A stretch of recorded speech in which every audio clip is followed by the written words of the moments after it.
What's up to Lion Talk Live? So we love you too, buddy. What's going on, guys? It is Aiden Hutchinson. What's up, man? It's your boy Amon-Ra St. Brown. What's up, everybody? It's Calvin Johnson Jr. here, a.k.a. Megatron, a.k.a. First Ballot. What's going on, Coach Dan at Lions Talk Live and the Duke Crew? This is Ball Hawk Ifeatu Melifonwu of the Detroit Lions. Everybody make sure you help support the YouTube channel Lions Talk Live by clicking that like and subscribe button. Let's get it and go Detroit. Greetings and salutations to everyone out there in YouTube land. This is Dan Skipper, offensive weapon for the Detroit Lions.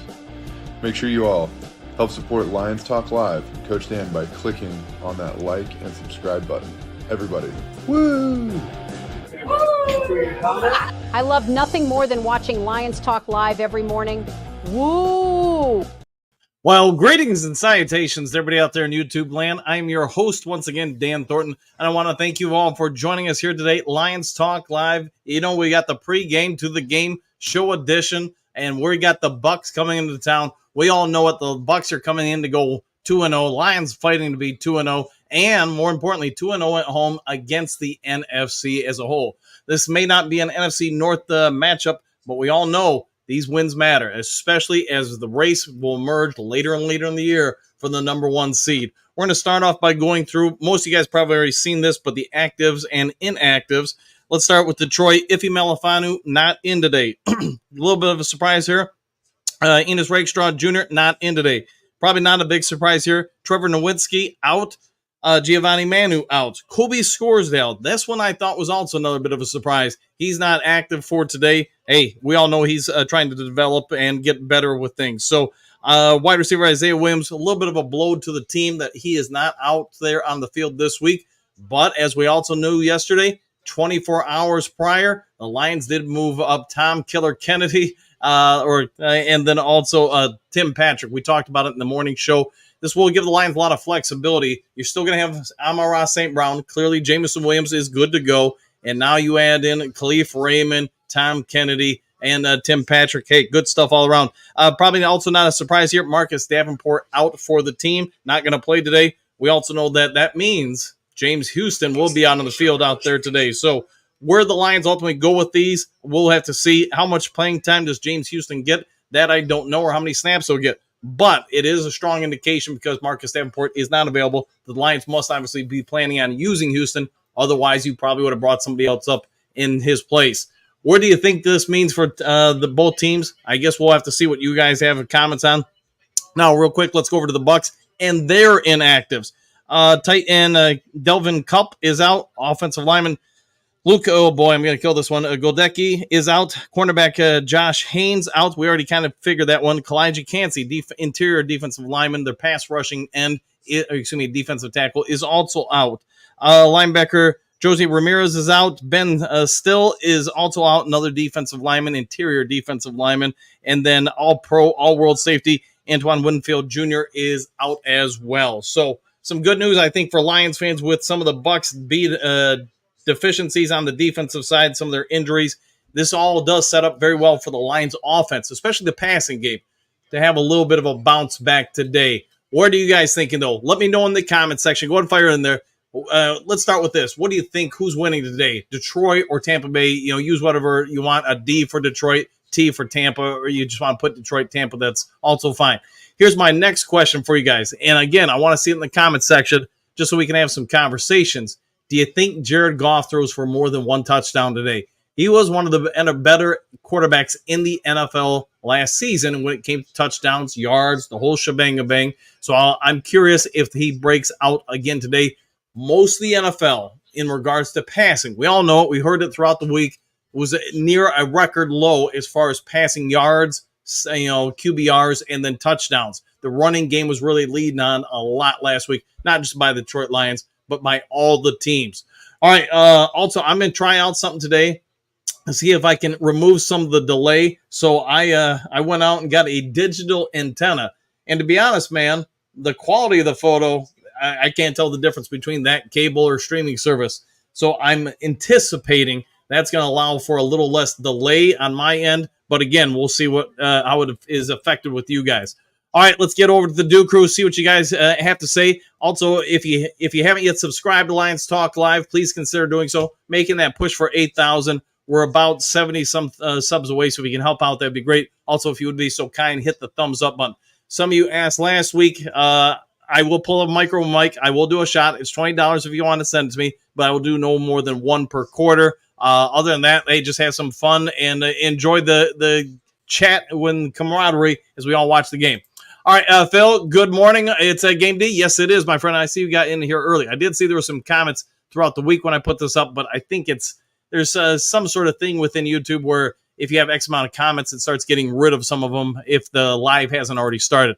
Michael, greetings, salutations, coach and Do Crew, exclamation points, Superdome, Super Bowl, what pride, woo, woo, and good morning to you too, or I guess good afternoon now.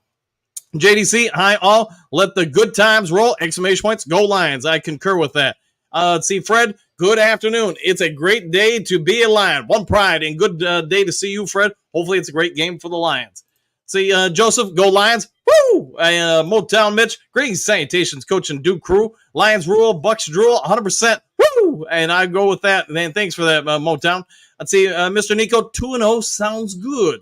Let's be the team everyone talks about tomorrow and the rest of the season. Let's make our fan base proud and the rest of the league scared. One pride, 100%, Mr. Nico. Hatman, dang, can this game get started already? Jeez, yes, we're close, man. We're down to 24 minutes until kickoff. JDC, gorgeous fall day here in the Yoop of Michigan. Exclamation point, go Lions, go Tigers. Yes, the Tigers are back in the playoff hunt of things, the playoff thick of things. Hatman, the more I think about it, the more I see a 38-24 victory for the Motor City Maulers and the famous Do Crew. Can I get a woo woo? You know what? Just for you. You ask, you receive. We try to make everybody happy here. 1,000%. All right, Hatman. Woo! Excuse me, JDC. Now Hatman. My bad.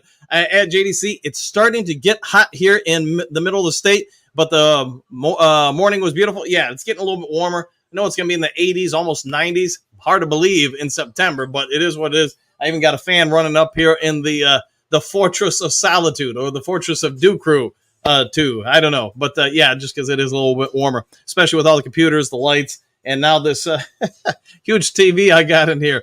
Here's another one, Coach. Woo! And thank you for that.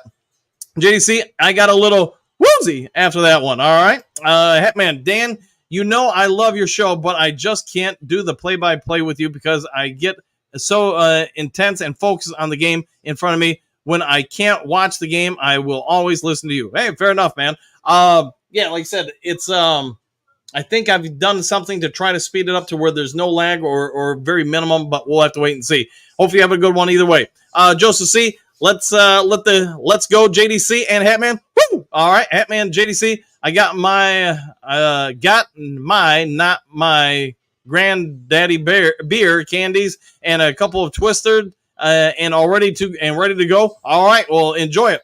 Root beer, fair enough. If it's root beer, it's root beer. See, JDC, thanks, Hatman. Gummies too. Life is good. Well, enjoy it. Perry, man, woo!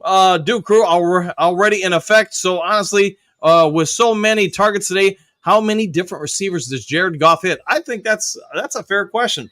I'll go with five different receivers today. And obviously, that can be running backs, tight ends, etc.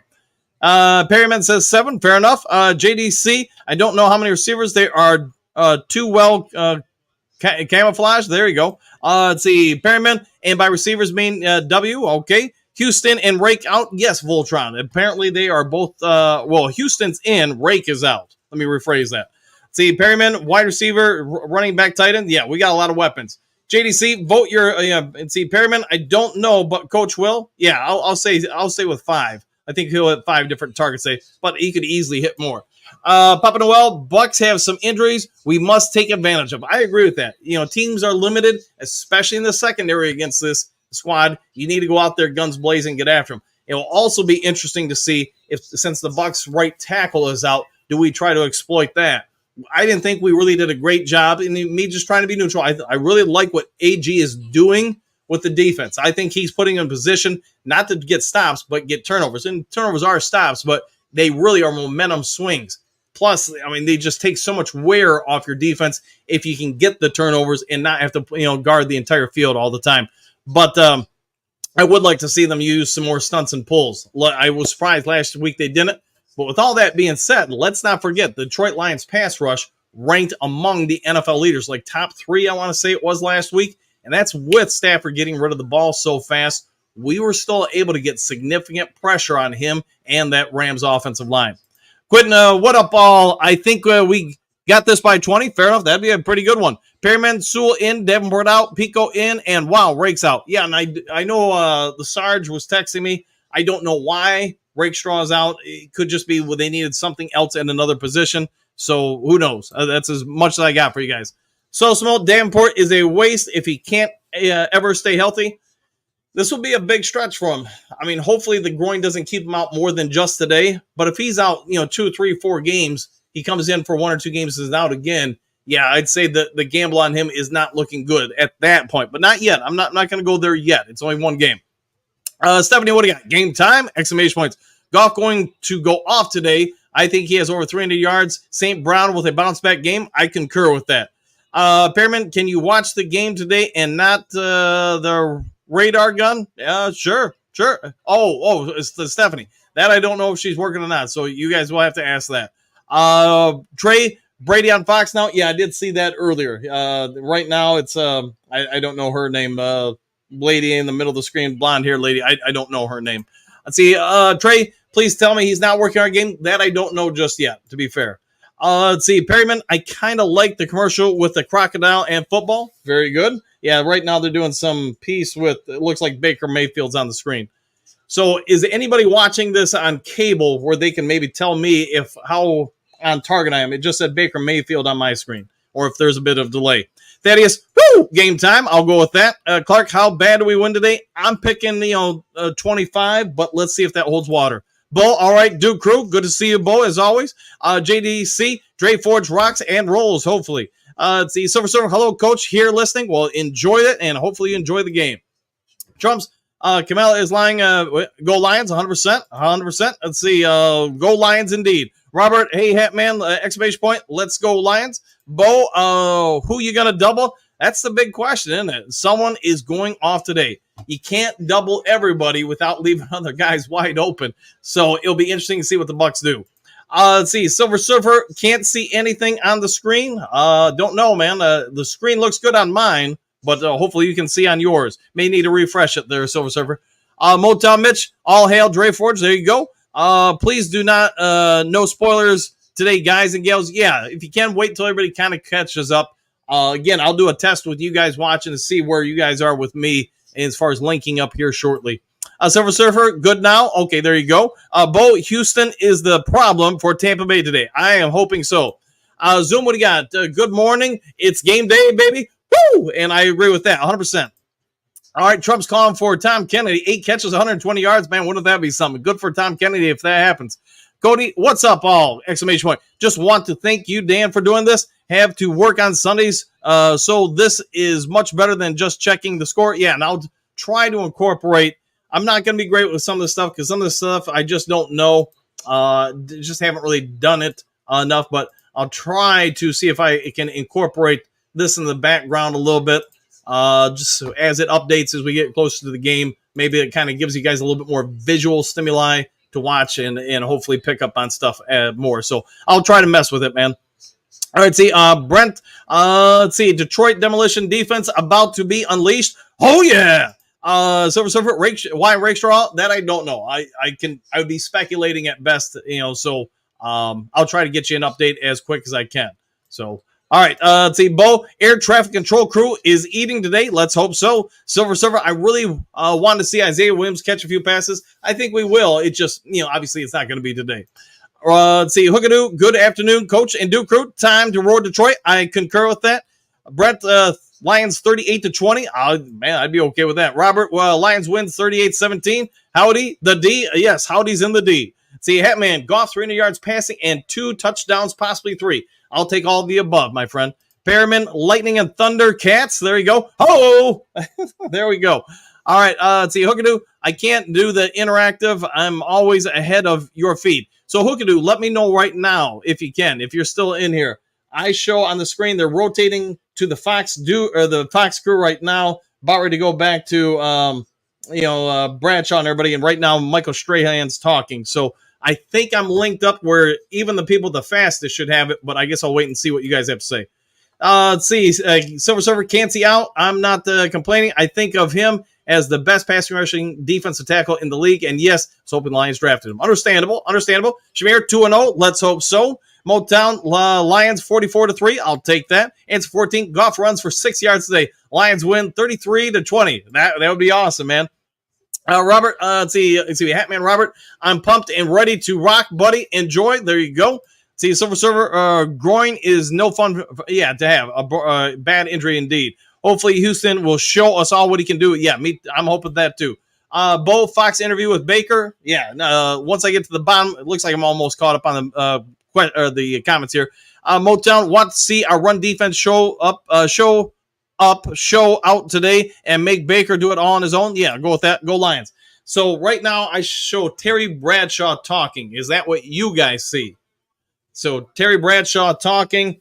He looks like he's looking right at Howie Long. And so that, I guess you guys will let me know if I'm on pace with you guys, if I'm ahead, I'm behind, whatever. And now they got Baker Mayfield on the screen that says 15 minutes and 41 seconds until kickoff, which actually about lines up with mine. So it looks like I'm about a minute off, if that is correct. Well, no, they don't start exactly at 1 o'clock, so that's correct. So, all right, anyways, just let me know where I'm lined up with you guys.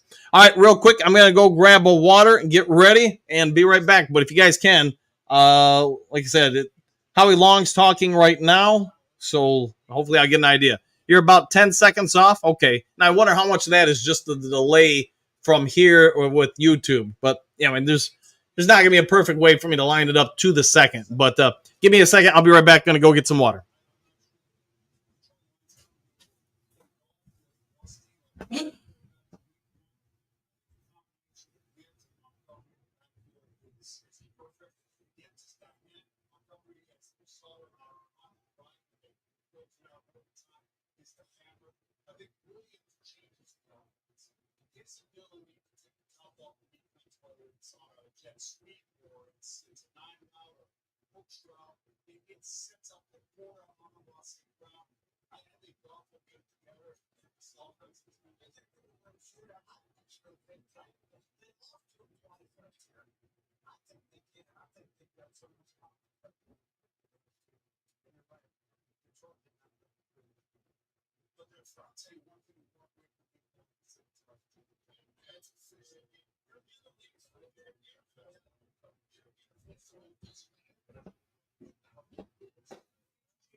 All right, and I'm back. All right, Bo, good enough. Howie gives Williams flowers. There you go. All right, let's go ahead and get game ready. Cracking open the dew. Nothing I can do about it. You guys can't see it, I know. But, hey, there you go, I guess a little bit. So, we got the dew of fate going. So, what do you guys think? We we win today. I mean, how are we looking for that 8-0 start Daniel Adamas made in the preseason? I think it's going to be looking pretty good. All right, I see we got 108 people watching between all platforms. So if everybody can, hit that like button, hit the share button, hit the subscribe button. You guys don't know the drill. But we've got roughly 10-ish minutes until kickoff. Let's see what we do with today. But I think we got a pretty good stealth do it is. Yes, it is. I think we got a pretty good setup here for the Lions to win today. Puka Nacua, they're talking about on Fox right now, is out. Yeah, I guess he's going to be out for a couple weeks. And sorry to hear that, man. He's a heck of a player. And don't wish injury on anybody. I don't mind people getting knocked out in a game against us, but I don't want to see him being out for a while. But is what it is, man. You're going to play this game, you're going to get hurt. Also, I want to try something out here. Let's see if it works.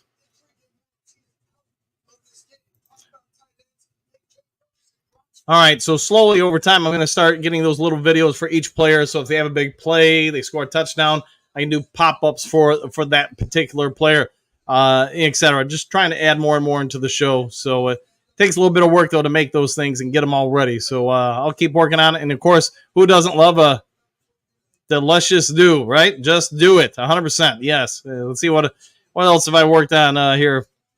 Anybody else? Yep. Although I don't think he's going to be in today. Same with Isaiah Williams. I got him already, but he will not be in today. And then, Kane Davis. Yeah, he's probably not even going to be here. Let's hope Jake Bates comes through with some big hits, though.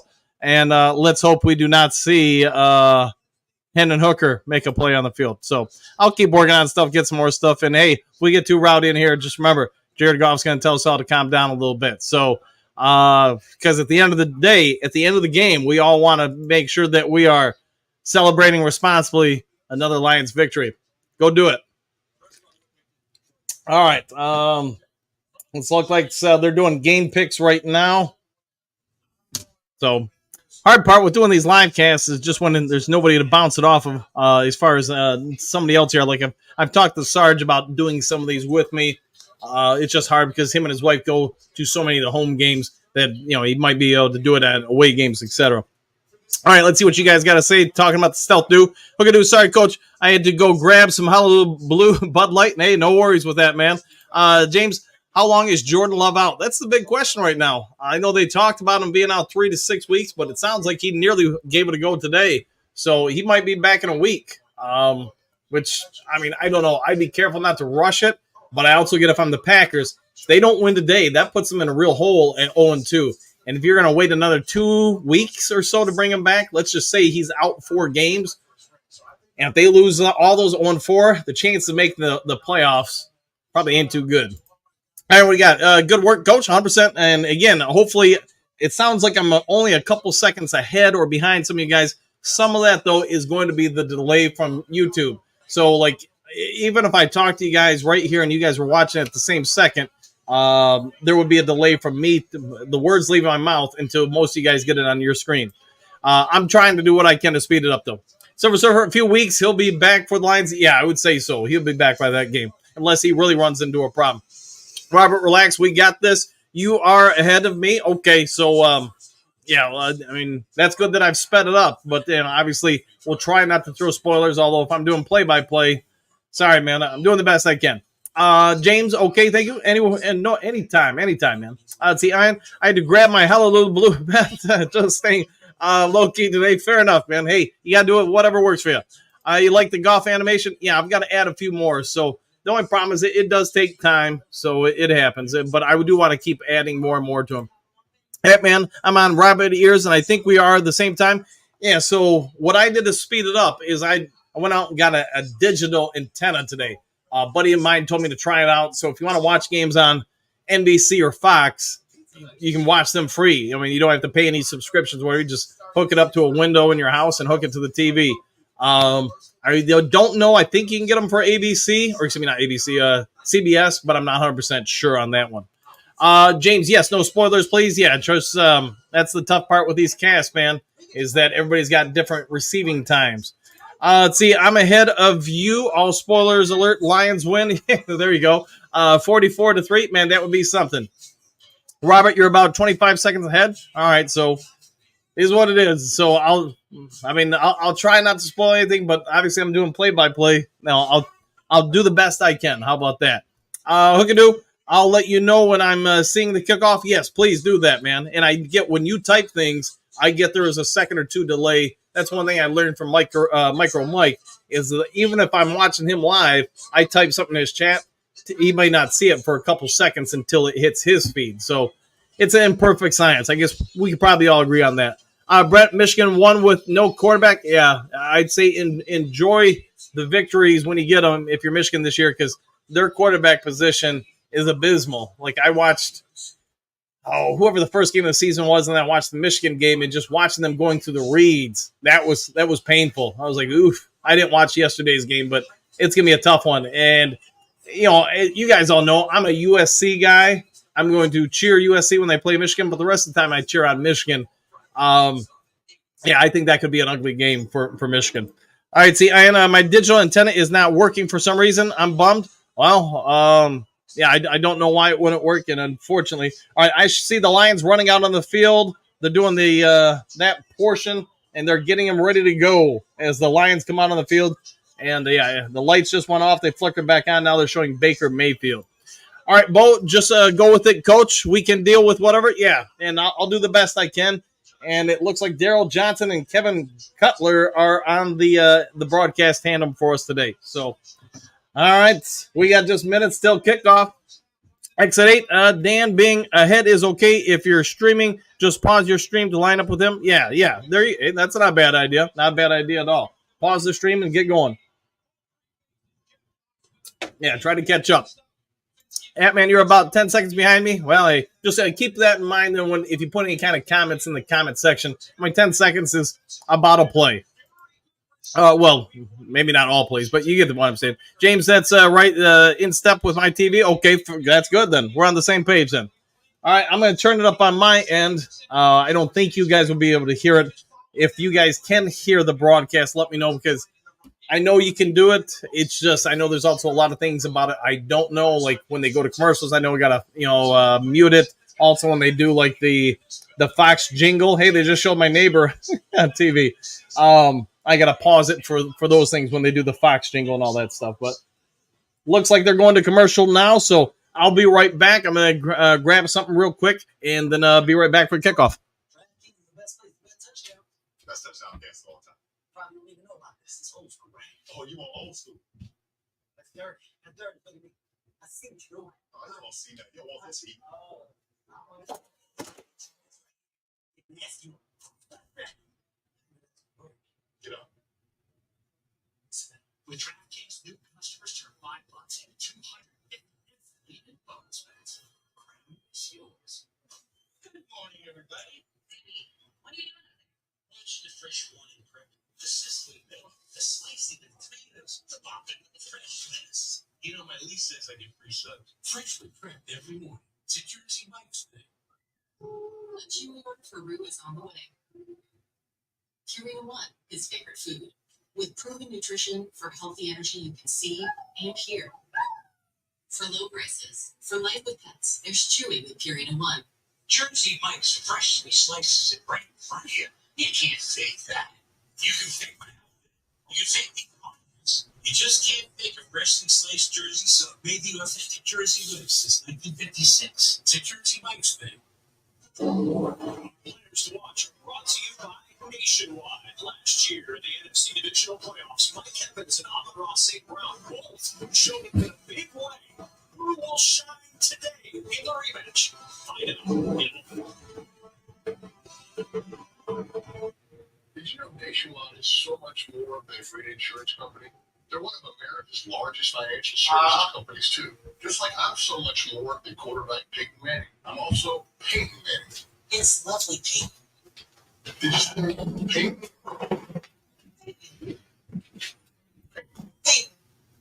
All right, I see why I was gone. That one of the green screens fell down. That happens. What do you do? All right, what do we got here? What I miss? Other than the green screen? Let's go Lions and Duke Crew, 100%. I might have to get Fox Sports real quick. Is it available on YouTube TV? That I don't know.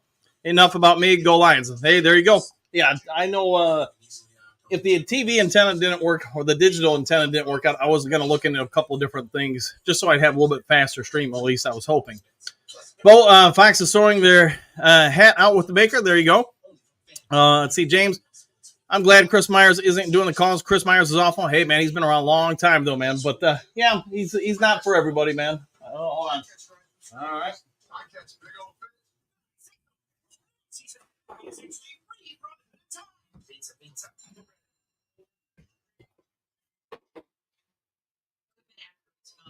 All right. Having to fix some stuff in the Do Crew studio. Ted's hello from Kentucky. Go Lions. How you doing, Ted? You ready for kickoff? Robert, where is Jason? That I don't know. He texted me earlier, so I'm guessing he'll be on sooner or later. Bo, anyone beats Collinsworth? Yeah, I'll go with that. Man, Barrett, hey, just checking in real quick. Exclamation point. I'm heading over to a friend's to watch the game. Go Lions. We'll go have fun watching the game and cheer them on, my friend. And looking forward to seeing how our DB group performs against the wide receivers in Mayfield. Me too, man. They'll be one of the bigger things throughout the season. How does this secondary mature, develop, and grow? So I'm with you there. Let's see. JDC, just in case of emergencies, Coach, maybe get we apologize for the inconvenience as unexpected technical difficulties. Yeah, might have to get something like that. Yeah, get the beep going across the screen. Adam, let's see. Hello, everyone listening in from Lansing, Michigan. Yay, by the way, Lions game day, 100%. We're all here and ready to go. And James, Kevin Harlan, I like a lot of ads dramas to the play call. There you go. Hey, throw in the ads. Nine Drake's laughing. Stream East. Yes, you could use Stream East. I don't endorse that. There are several products like that online to watch. There is a delay. I can't say I've never seen it, but I do know that there's about a 20 to 30 second delay when you use one of those streaming platforms, just so you know. Bo, I have YouTube TV. Lions are on. There you go. And what you got? Thanks, Bo. Pat, I was surprised Rakeshaw was not playing. Me too, man. I think a lot of people were surprised he was deactivated, I guess you'd say, for this game. Let's see, James, Aleem, and DJ, I want to see the production on our inside pass rush. Agreed with that. JDC, go Lions, 100%. Now, let me know. Can you guys hear the broadcast at all? So, let me know if you can. I guess, well, I don't want to turn it up too loud. Jen probably would not be too happy, but I got to make sure you guys can't hear it on my side. Hey, Coach Rock, what's happening, brother? Let's see. Good afternoon, Coach. We're ready to go here, 100%. Cindy, hello, Dan and Duke crew from Traverse City. Well, Cindy, hopefully having a good day. Let's get ready for this. It looks like Dan Fields all set. Dan Campbell's all set. Fourth season Lions head coach, started 19-1 since 21-7. That's a big turnaround. You see, Ian Davenport is tough and soft at the same time. This is true. He played well, I thought, last week, but groin muscles, man, that's no joke.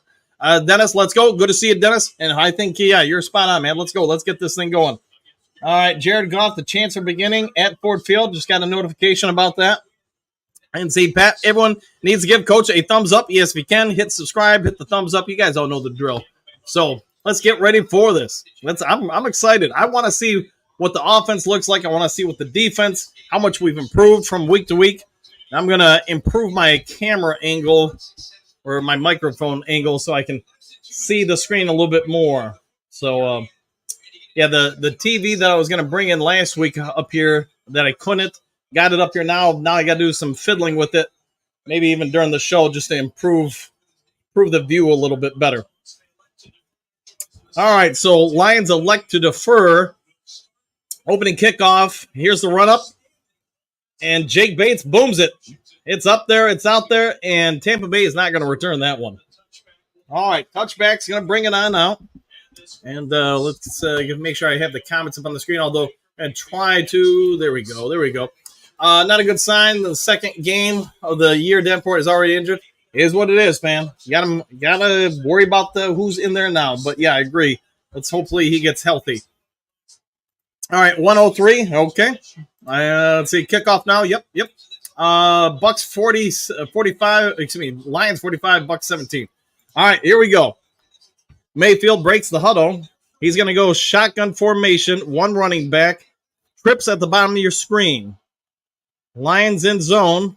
Single high safety. Set a man in motion. Quick out pass. And Godwin gets, we'll say, about a yard, maybe a yard and a half, depending on where they spot it. So Derek Barnes all over that play. Good read by the veteran linebacker.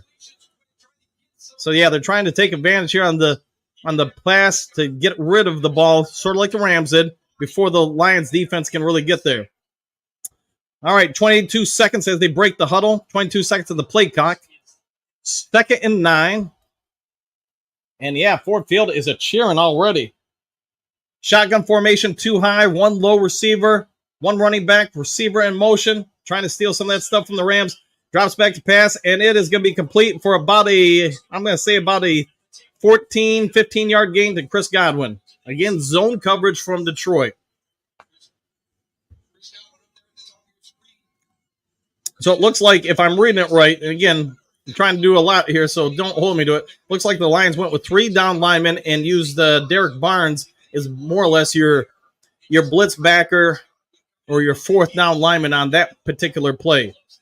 1st and 10, just shy of the 50, 49-yard line.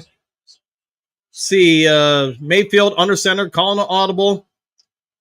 Receiver at the top of the screen, couldn't hear it. It's going to try to adjust, and they're going to go to a run option that's, we'll say, about 4 yards. Jack Campbell and Kirby Joseph combined for the takedown.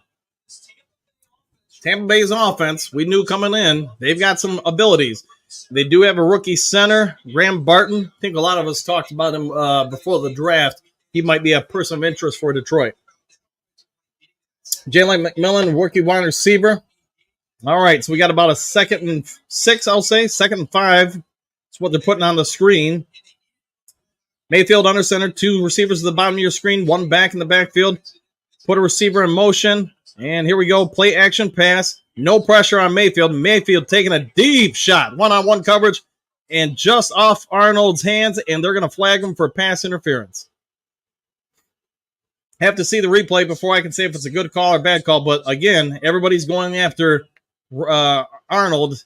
Arnold had single coverage. And pass interference is the call. And it is on Arnold. Automatic 1st down. We'll see where they spot it. That I didn't catch.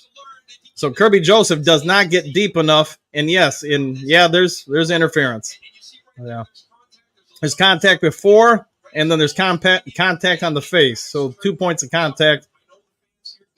And I'm going to put a lot of that on Kirby Joseph, if you ask me, just because he should have been backing up as a single high safety. Nobody gets deeper than you, and he was kind of caught flat-footed, in my opinion. All right. Let's see where they mark him at about the 5-yard line. Shotgun formation, 2 high. And they're going to hand it off. It's going to be up the middle for about 2 yards. Maybe 2.5. It's going to be down to about the 2-yard line. So we'll give him a gain of 3. Tampa Bay's offense pushing all over this Detroit defense. Not the best of starts, I'd say, for Detroit. And I'll get to the comment section. Whenever we have a stoppage in play, etc. All right, if Detroit can somehow keep them to a field goal or less, that'd be great. 2nd and goal from 3-yard line. Another run play action, tipped by Brian Branch, busted up. Nice play action pass. Brian Branch gets his big paws up and bats it away from Otten. Otten would have had a clear touchdown, but Brian Branch on the single coverage. He's left on the island. You know what? He owns that island right now. Good play design by Tampa. Mayfield lays that up a little bit higher. That's an easy touchdown. But Mayfield put it down just low enough where Brian Branch got just a pinky finger on it. All right, Tampa Bay. 21 straight games without opening drive touchdown. Longest active drought in the NFL. It's going to be 3rd and goal from the 3. Running back in motion. Quadruple coverage. And it's going to be a sack by Aiden Hutchinson and a fumble. But Tampa Bay is going to recover. Aiden Hutchinson with the sack, though, and the forced fumble. Man, it would have been awesome if Detroit could have fell on that one. But, hey, Hutchinson busts up the play. Tampa Bay put 3 guys against the Detroit zone at the high side of the screen and then motioned the running back out there trying to overload the zone. They created one-on-one coverage, and the Tampa Bay is very lucky to have recovered that football. The other thing I want to point out on this drive, think about this. Derek Barnes has been the guy to replace Marcus Davenport on the drive. He has been the, I guess you could almost say, overload linebacker as Detroit has switched to a 3-4 alignment. And I don't know all the starters in Detroit's defense, but just a huge play. Man, if we could have got that fumble, wouldn't that have been something? Hutchinson, though, stops him from a touchdown and gets his 2nd sack of the season. All right, let's go over to the comment section while we got the commercials on the screen.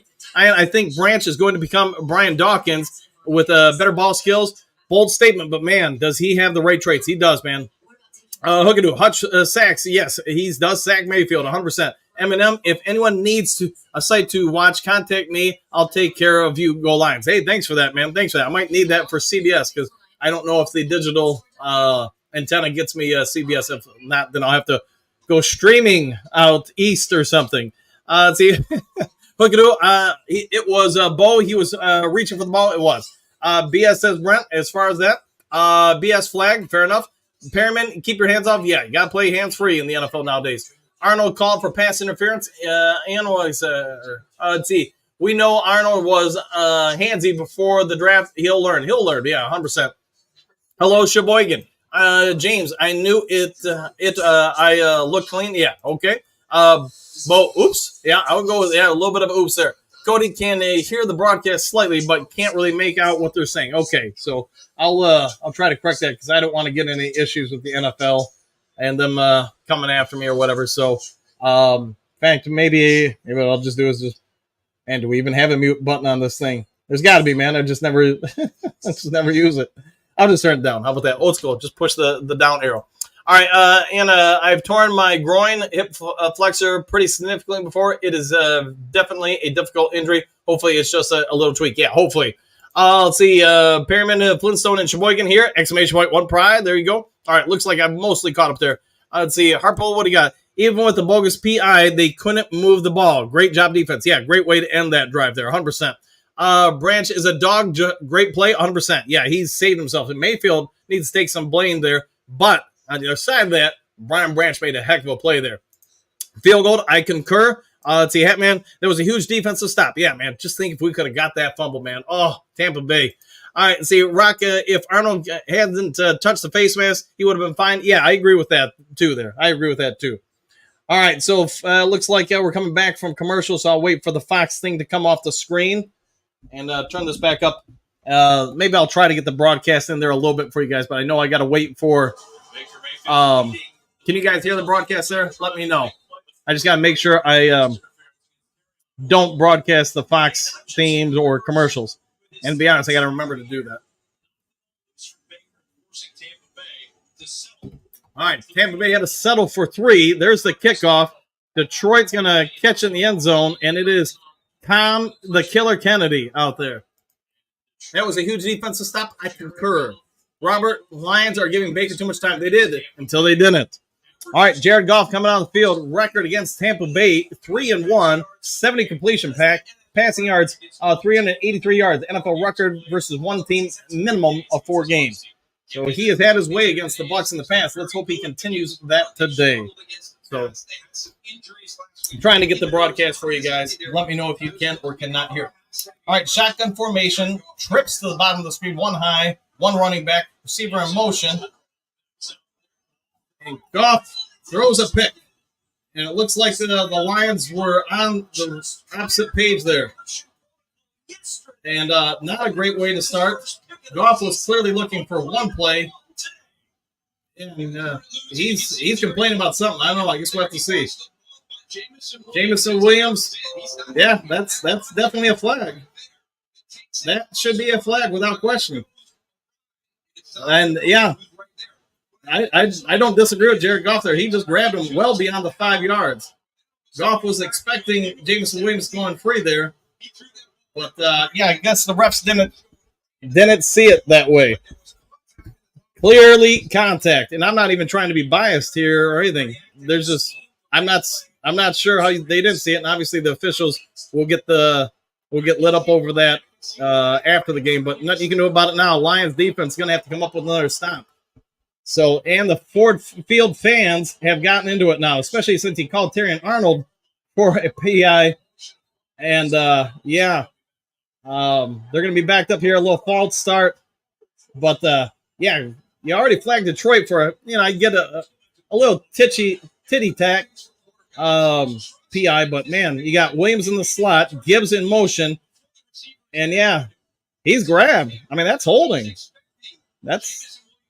Yeah, that's I'm not sure. The refs are going to have to talk about that one. I'm sure they'll get talked to at halftime too. So, it's what it is. Yes, if you can read lips, you probably understand what Jared Goff just had to say about that. All right. Run play for Tampa Bay. They're going to get about 5 yards back, so it'll be 2nd and 10.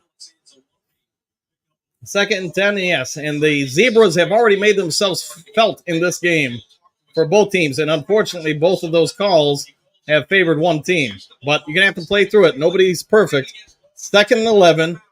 Bad teams complain about the calls that don't go their way. Good teams overcome them. Detroit, golden opportunity to prove that they're a good team here.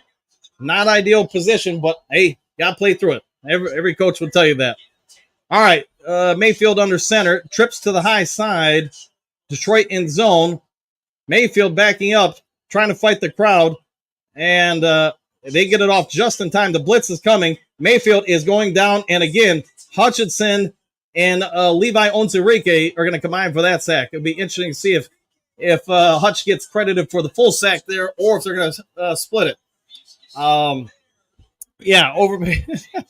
Zebra Factor says, well, yeah, and I can't call the game and read the comment section, but I'm guessing they're going to give the full one there to Hutchinson, although Levi Onwuzurike is the one who gets Mayfield to duck down originally, and then Hutch cleans them up. So Zebras, not a great start for the Zebras. Pretty good start for the Detroit D. 3rd and 22. Mayfield drops back, and it's going to be a screen pass. And, hey, they're going to get 10. They're going to get about 15. They're going to get within 3 yards of a first down. Way too many yards on that one. Going to set up a field goal attempt, I'm guessing, from Tampa Bay.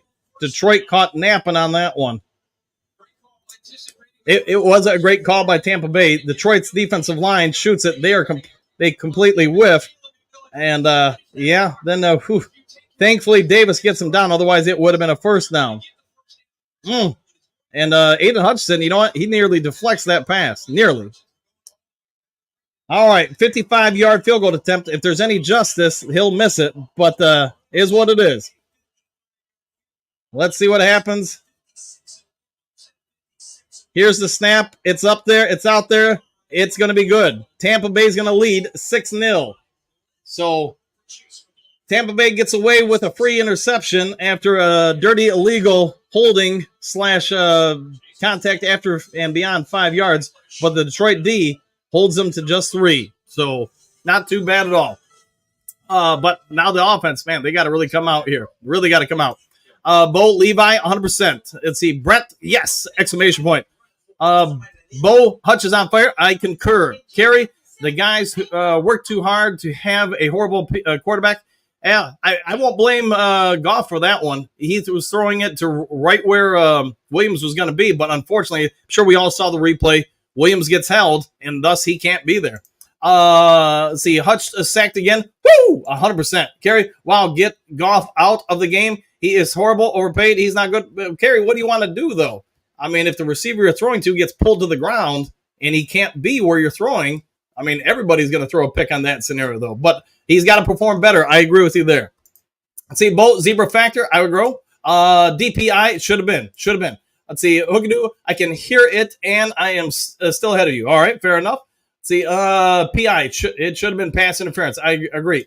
TK85 is the killer. Why not, man? Let's see, Brett laughing. Adam, not happy. I guess we'll go with that. Ian, come on now. I'll go with that. Robert Lyons giving Baker too much time. Well, they got some sacks on him so far. Aiden Hutchinson, and to be fair, Levi Onwuzurike would have been in on that one. But yeah, I get they show the replays on the Fox. But yeah, the refs, man, somebody's got to be in their ears right about now that you just did the Detroit Lions pretty dirty on that one, especially when you called pass interference. I agree with it against Detroit because the second one, the first one, I'd say, all right, you're getting kind of tick-tacky with it. Second one where he hits him in the face shield, I get that one. But you're going to call that, and now you've established what you're going to call. The very next drive for Detroit, you allow a guy to hook him, hold him, pull him to the ground, and that is not pass interference. So that's the problem I always have with officiating. And let me tell you, somebody who's officiated, it's not fun. It's not easy because you are human. You do make mistakes. But the problem I have with NFL officiating is just how many officials you have out there. If you think your buddy didn't see it or have a clear view of it, you can back them up and throw the call. And the fact that you have two guys plus the back judge, and you can say the line judge, all that have the ability to make that call, That's the problem I have. And not one of them looked at each other and said, you know what? Hey, you didn't see it? All right, I got your back. But time to move on. Detroit down 6-0. Buzz, refs let more than that go. That was the penalty against Lions. I agree, but, they're not listening to me. So, all right. Opportunity knocks for Detroit to make a bit of a comeback here, and we'll see what they do here. So, all right, let's kicks up. And in, we're going to actually get a return here.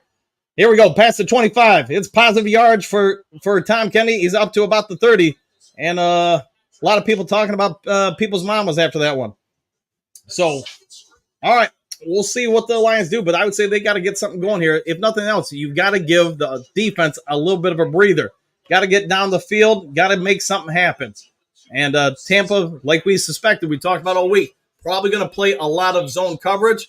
I get it. They're trying to protect that secondary as much as they can.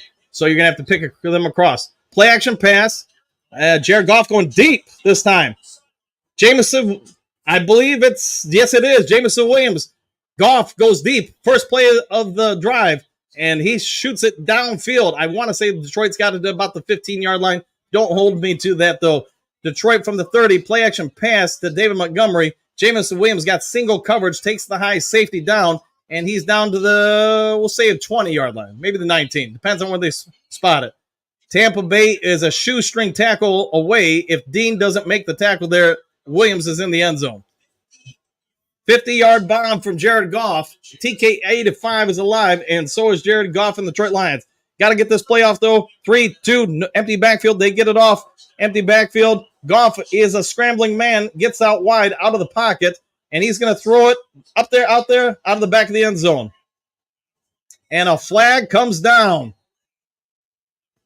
Let's see what the flag is. I did not see anything on the play, but we shall see.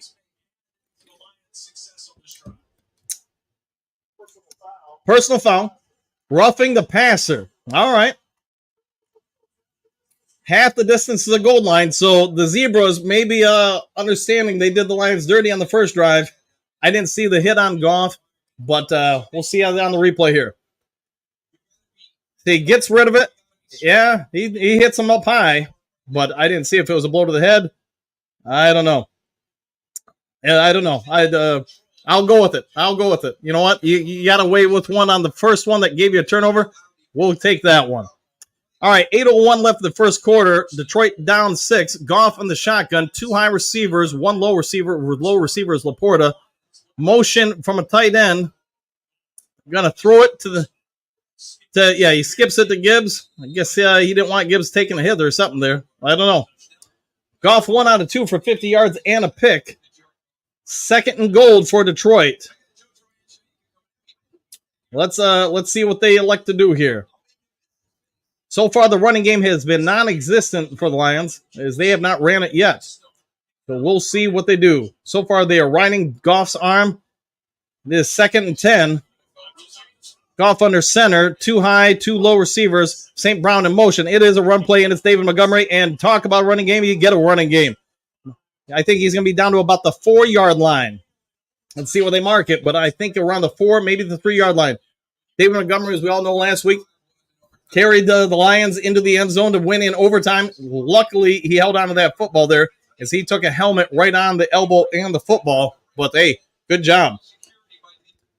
3rd and goal. Here we go. 7.5 minutes to go. Goff in the shotgun. Lions from just shy of the 4-yard line. Laporta in motion. 2 high, 2 low receivers. Goff back to pass. Fires it in the end zone into a double cover. Jamison Williams and out of the back of the end zone. Trying to be non-biased here, I didn't think that was a great read. Williams definitely had 2 receivers, 1 over the top, 1 underneath, and luckily that ball was thrown, I think, intentionally out of the back of the end zone to avoid any kind of interception. Yeah, I think Goff there did not read through the D. That's just my opinion, of course. But Jake Bates coming out on the field to attempt the field goal, see if they can cut this lead in half. Should be a little more than a chip shot, and it is. It will be 6-3. We got a soccer score, maybe a Major League Baseball score. So not the greatest start for the Lions, but definitely not bad. And the defense has held the Bucs to 2 field goals. Lions move the ball, but settle for 3. All right, let's get over to the comment section. You guys, Will, why not run it here? Yeah, that's a good question, my friend. Well, I know I'm ahead of you, Coach, so I won't give away much, but watch J-Mo. I will do that. Will do. Brent, J-Mo, 100%. Let's see. Jameer, love that play. You have to, man. You have to. Hookado, Demo, Jeep, woo, 100%. TK85 is alive indeed. Indeed. So, all right, we're in the commercial right now, and Detroit's He's going to have to go out there and get in there stop, give Detroit an opportunity to take the lead or tie it back up. Buddy, Monty would have scored. He might have just. I was not impressed with that read by Goff. He got rid of that thing pretty dang fast. Run the rock. Why not? Yeah. Will, why not run it there? Legatron, 100%. So 100%. We're in commercial right now. Let's see what the Lions do next on D. But so far, that's it's. I get everybody's gonna play a zone. You're gonna have to go through those reads though to pick apart the zone. In the 8th, the further you get closer to the end zone, zones get tougher and tougher. Well, I think the longer the field of play, they get harder or easier to pick apart. Close to the end zone, easier, or it's harder to go against them, in my opinion. And yeah, you can run at them. All right, let's see. Sue Bell, what do you got? Good teams do running first so often. The pass game, we need to run the ball. Yeah, we've come out throwing for the most part this game. Okay, yeah, Bo, I did the same last week. Let's see. Harpo, what do you got? Looked like Goff panicked on 3rd down. He had a clean pocket. He did, and he got rid of that thing real fast. And whatever it is, Goff's going to have to calm down a little bit here. So I don't remember who it was earlier. It was kind of coming after Goff. I get it, but he's going to have to come down. I agree. He's going to have to play a little bit better. So let's see. Buzz, it was a BS call on the pass interference penalty on us. I wasn't a fan of it, but again, if you're going to call it, you got to call it for both teams. And they let Tampa Bay, obviously, the next drive, just pull down Jameson Williams. All right, Cameron's doing a little bit of a focus on Joe Schmidt. As you guys all know, Hall of Famer for the Lions, won a championship with Lions. Unfortunately passed away this week at 92 years old, I believe it was. So back onto the game. Joe Schmidt is up on the screen in loving memory. Yeah. 1932-24. So former coach for the Lions and player. Buddy, the Bucs trying to take Laporta and St. Brown out just like the Rams did. Yeah, like we've talked about all week, buddy. Everybody's going to try and do that until you can throw them out of it. And it's just, that's coaching. Somebody got a game plan. It worked. Everybody else is going to copy it. All right, kickoff's up its way, and it's going to be a touchback in the end zone. Tampa Bay is going to take over here. First quarter, 7:13 left in the opening stanza. All right. We're talking about somebody with a groin injury for Detroit. Or excuse me, not for Detroit, for Tampa, and I can't identify who it is. I missed it. I didn't turn the sound up enough. So, sorry about that, guys. Looks like White, I guess, running back for them. All right, 1st and 10. Ball at Tampa's 30. Shotgun formation, receiver in motion, single high, 2 low, 1 running back. And they're going to go play action over the middle again. And it is dropped by Mike Evans, who Kirby Joseph was going hunting on. So let's see if the Lions can generate a turnover or something to put the offense in a good scoring position here. All right, Bo, let's see. 57 team shout out, 100%. See, Robert, we will take total control. I'm hoping so. All right, Jack Campbell appears to be Mike, but I don't see him having the green dot. But let's see. Shotgun formation. Trips to the bottom of the screen. Mayfield's got time. He's under pressure. He's scrambling. He's getting out of the pocket. He's going to run. He's going to take off. He's going to get 10-5. He's got a first down. Lions nearly had another sack. Instead, Baker Mayfield takes off and makes them pay. Baker Mayfield, he is a scrambling man on that play. But again, Lions get good pressure. They use a stunt, something they didn't use all last week. And Mekhi Wingo had him in his grasp, but then overshot the play and let him go. If Mekhi Wingo doesn't overrun it, he's got his first NFL sack. Instead, it's a Bucs first down. All right, from about the 42-yard line, under center is Mayfield. Makes a line adjustment. Makes a call. He's going to switch to a running play. A little bit almost over pursued, but Derek Barnes holds him to about a 2, maybe 3-yard game. DJ Reader is on the field, in case you were wondering. They're going to say 2nd and 8. 6:06 left in the opening quarter. 25 seconds left on the play clock. Buccaneers still in the huddle. So I'm not sure what they're reporting on here, but I'm not going to worry about listening in. All right, Lions, let's see what you can do. They've had pretty good pressure for the most part on Mayfield, who's in shotgun, 2 high receivers, 1 low, running back in motion. And here we come. Mayfield taking a shot a little bit down the sidelines, and that is a pass out of bounds. 3rd and 8. 3rd and 8. What will the Bucs do? Hutchinson, hey, they're going to spotlight him here. He's got single block, and they give him a chip block on Hutchinson. I guess that's about it. So nothing big there on this replay. All right, 3rd and 8. 2 sacks in first quarter today. First Lions since 12-11-11 Vikings. That would be Cliff Averill, if you guys remember him. All right, let's see. 3rd and 8, shotgun trips high. Lions in zone. And there is a bit of a delayed blitz. And guess what? Aiden Hutchinson with his 3rd sack of the first quarter. 4th down, and you know what? The Lions are getting the ball back. Aiden Hutchinson is putting on a clinic. If you have the Detroit D on your fantasy team, you're probably happy right now. If you had Aiden Hutchinson on, man, I don't even know if they do single players for fantasy football, but man, he's putting on a clinic, and he is giving the Detroit Lions an opportunity to get the ball back and hopefully go down and take the lead. But this is what the Detroit defense wanted to do, unlike last week where the Rams constantly had 3rd and short. Lions defense are forcing him into 3rd and longs, allowing this defensive front to get after it. Hutchinson, man, 4 sacks already on the year. 4th and 15, just under 5 minutes ago. Camarada back to receive. He gets it. He punts it. It's up there. It's out there. It's going to be a ways there, and it's going to bounce. Get away, get away, get away. And Detroit's going to get about the 16-yard line. Heck of a punt by the Bucs. Heck of a play by Hutchinson. Hutchinson, I'm going to guess the rest of the way, is not going to be left in single block assignments. I got to imagine they're going to double team him the rest of the way. But what happens if you're going to double him, somebody else, a lot of other people are going to get single block assignments. They're going to have to own it. Could we see somebody else pick up the slack here now and get the defense rolling? Let's get over to the comment section while we're in commercial. Hutch again. I agree, Brent. Yeah. Buddy, Emily, not funny. All right. Let's see. Aiden is eating big today. I'll agree with that, Harpo. Let's see. Hookadoo, Hutch, you're the man. I'll agree. Nice coverage. I concurred. Yep. Let's see, buddy. Should I have had him? Should have had him. Oh, there you go. Emily, do you know Mike Hunt? No, and I get the joke. So let's move on from that. Yeah. All right. Let's see. Hookadoo. Goff has a problem with the camouflage in the end zone. Ask Stafford. Could be. Maybe he is struggling with that. See, buddy. All right, Kirby. Let's see, Bo. Yeah, all right. We're all caught up that way, so let's go back to the bottom. I told you Aiden Hutchinson is getting 3 sacks, and you were correct. See, Harpo. I'm not everyone is Stafford Mayfield. This is correct. But again, you're forcing him into 3rd and longs versus 3rd and shorts. Let's see. Hutch, agreed. Brent, demolition defense. Oh, yeah. So, all right. Let's keep it going here. Let's hope that the Lions can now take advantage and take the lead. So that would be best, I think, there. So, hey, what's going to happen, though? I guess we're going to have to wait and see.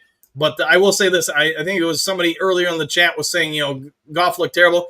He hasn't had a great start. He's had the one big bomb, but not so much since then. So hopefully he's able to come on back here and make a little bit better go of things. The first game, I think we all get it, a little bit of rust. This game, he's getting picked on, and I thought he would do much better against the zone coverages than what he's seeing. But so far, he's looking a little rusty. But a lot of games still left to play. Let's see if he can take it to another level still today. All right. Anybody else? I'm trying to go through comments here and see if there's anybody I left out. So apologies if I missed anything. All right. And Karen earlier. Yeah, so Karen, you're right. Yeah, he's got to go ahead and pick up his game. So let's hope he does. Hopefully he's listening to you, Karen. All right, they're back to the game. So showing Hutchinson's highlights, which, let's be honest, he's having a heck of a start to the game. All right, let's see. Mojo, Hutch could have 12 sacks by the end. I think the rest of the day he's getting double-teamed the entire time. They're not going to let him keep doing this. But at least that would be my opinion. Aiden Hutchinson, first line with 3+ sacks in the first quarter since at least 2000. So apparently they don't go back far. All right, 2 high receivers, 2 low receivers, shotgun formation with Goff. Gibbs in motion. They're swinging out to Gibbs, and Gibbs is going to get it for about 5, maybe 6 yards when they mark him down. The natural hand trick, I concur. Harpo, Mayfield can't get the ball out as quick as Stafford. No, and again, they're forcing him into 3rd and longs, not 3rd and shorts. All right, so 2nd and 6, 4:15 to go in the first quarter. Lions with the ball, marching the ball down the field just past the 20-yard line, I do believe. Goff 2 of 5, 54 yards with a pick. The pick, I will say this, to be fair to him, isn't his fault, but it is what it is. It still counts. All right, shotgun, 2 low receivers. Williams high side in motion. Goff back to pass, throws it out to Williams. Williams going to get easy catch, going to get about 5 yards. So it's going to be a 3rd and 1, and so far the Lions pound machine, the running game, is nowhere to be seen. But Ben Johnson apparently wanted to throw the ball, and he's getting it. So we got a highlight right now of the Saints and the Cowboys. Saints taking a little bit of a lead over the Cowboys as they got a touchdown to somebody. I didn't catch it. So, all right, here we go. Back to it now. 3rd and short. Shotgun formation again. 3rd down and 1. Bucs overloading the line. Let's see what they do. They're going to throw against it. Goff throws it, and he's got Amon-Ra St. Brown, and there is a penalty flag, I'm guessing, holding against Tampa Bay, coming from the area that the flag came from. Good to see St. Brown. Let's see what the flag is, though, on 3rd and 1. And let's see if we get the official call here. But I'm guessing from where they threw it, it would be holding on the defense. And instead, they're calling it against the Lions? Oh, they're talking about it. Yeah, the officiating. I mean, I've only got one big problem with them, and that's the holding on the defense. But again, the only problem I've really had with the officiating staff so far is the clear hold contact beyond 5 yards that they didn't call on Goff's interception. So I get why Goff's throwing it there. I also get, hey, that's when you run timing routes, things are going to happen. But it's good to see St. Brown. Hopefully we see a whole lot more of him. So as you guys know, I don't know much about fantasy football, but I know I got him on my team. And, oh, yeah, holding up on the shoulder pads. And good that they see it. All right, Goff switching the play, getting up under center. Lions going tight with a fullback. Looks like Gibbs back in the backfield. He's going to get a handoff, and he's going to run. He's going to, almost. He's a near half tackle away from breaking that thing into the end zone. Instead, he's going to go down for about an 8-yard run, setting up 2nd and 2. 6-3 is your score late in the first quarter. So, all right. I'm trying to read these for you guys as best I can without coughing on the mic. Yeah, if he makes one more guy miss there, Gibbs might be gone. But Levante David slows him up just enough for somebody else to get to him. All right, there's the handoff, and it is trickeration. Fake play action pass. Jared Goff throws it to St. Brown, who catches it, and it is a first down. Scrambling man Goff rolled out of the pocket. Who would have thunk it possible? Goff hitting guys on the run. Things we've never expected to see out of Jared Crazy Legs Goff. All right, fewest of any of his career games for receiving yards was last week. This is for Amon-Ra St. Brown. I'm going to imagine he's already surpassed that today. Maybe not by a ton, but he's got it. St. Brown, 2 receptions, 19 yards. So, yes, he has passed it by. Goff under center, 3 high receivers. 1 is a tight end. And they're going to run the ball. They're finally starting to run it. And, yes, Gibbs is going to have another big run. This one for about 6 yards. And if Khalif Raymond holds the block a little bit better, he might have been able to turn the corner and get a few more yards there. So they're going to say 4-yard gain, 2nd and 6 now for the Lions. 1:30 left in the first quarter. 6-3 is the score. Gibbs, 2 rushes, 12 yards. And Ben Johnson is starting to work the running game into the playbook just a little bit more in this first quarter. Goff under center again. 2 tight end formation, 2 receiver, 1 back formation. Goff back to pass. He's looking. He's got plenty of time. He's going to take a deep shot downfield, and it is Amon-Ra St. Brown with a big catch. He's going to hold on to the ball and go out of bounds. Want to say around the 20-yard line. Don't hold me to that spot because I don't have a spotter. I'm trying to do all this math in my head. So normally if you're up in a booth, for those who don't know, you've got 2 spotters. 1 person on each side. 1 person's going to point at the clipboard who made the catch, who made the tackle, so you can see the name and read it off quickly. The other person's going to point to another portion It's basically a big board that shows you where it's at on the field where you went down. I'm trying to do this all myself, man. And let me tell you, it's kind of a challenge. All right, St. Brown coming back here. Lions, do they stamp it before the end of the quarter, or they just let it go to the end of the quarter? We'll find out in 2, 1, and they do. Goff is going to take it. He's going to throw it, and guess who? Amon-Ra St. Brown not going to be held to 13 yards this game. Not a huge gain, but I'm going to guess about 5 yards. Apologies, it's not the end of the first quarter. I was looking at the wrong clock. See, getting stumbled here. There are 13 seconds left in this first quarter. St. Brown, it looks like the Lions are going to walk to the sideline. St. Brown walking a little gingerly. 2nd and 4, and that will end the first quarter. I think St. Brown's fine, but yes, they do note that he is walking around a little gingerly. So let me turn this down a little bit and get back over here. I want to see if I can incorporate a little bit more into the show here. Trying to work on stuff here, trying to improve stuff while we got a commercial. Let me see if I can get to it. And, I was trying to think of some stuff to do to improve the game. But let me see if I can do it now that I'm back to it and remembering what to do. All right, what to look for, I should say. All right, give me a second here. I'm scrolling, trying to find stuff. All right, douche. All right, pulling up that game cast. There we go. All right, so let me pull this on the screen. Hopefully this makes it a little bit more interactive for you guys. I know a bunch of guys do this, and there we go. All right, so you guys can see the screen. You can see the drives, all that fun stuff. I wonder if I can enlarge it at all. Working on that here. No. All right. I'll go with that. All right, let's go over to the comments section. Why it's a commercial. RBS eating, yes, they're finding ways to get them open. St. Brown gonna get his today. Let's hope so. My fantasy team could probably use it. By the way, I don't know jack about fantasy football. All I know is both my starting quarterbacks are probably out for the foreseeable future. I had Jordan Love and Tua. So I don't know what I do now. So I'd say, Brandon, it's pretty bad when you want your D back on the field so you can see Hutch get another sack. Hey, if we go score quickly, Brandon, now you get to see the D back. But at least they're getting time to rest over there. Say, buddy, Amon-Ra, 100%. Will, Amon-Ra, yes. Someone let Ben Johnson know he doesn't have to wait for overtime to run the ball. This is true. Buddy, end around with J-Mo might be coming. Hutch will have 12 sacks by the end. I would grow with that. See, buddy, St. Brown won't be denied today. No, let's hope not. So, all right, still in commercial. How's the feed, though? Am I caught up? Am I ahead of you guys? Am I behind you guys? Is it working well? I guess let me know when you get a free moment. So, and then I do need to roll this back up so you can see the current drive. So, there you go. You can see where the Lions are at on the screen, et cetera, et cetera. All right, looks like we're coming back after commercial. Once they're done with the Fox thing, I'll turn the sound back up. Not trying to overly play the announcers, but at least hopefully you guys can hear it a little bit. I'd say total yards favor the Lions, 119-36. Passing yards, 100 for Detroit, 10 for Bucs. Sacks, 3 Detroit, 0 Bucs. But you know what? All that being said, the Bucs have the lead. 15 minutes to go in the second quarter. Is not an area of a second. It's ticked off the clock. It is 2nd and 4.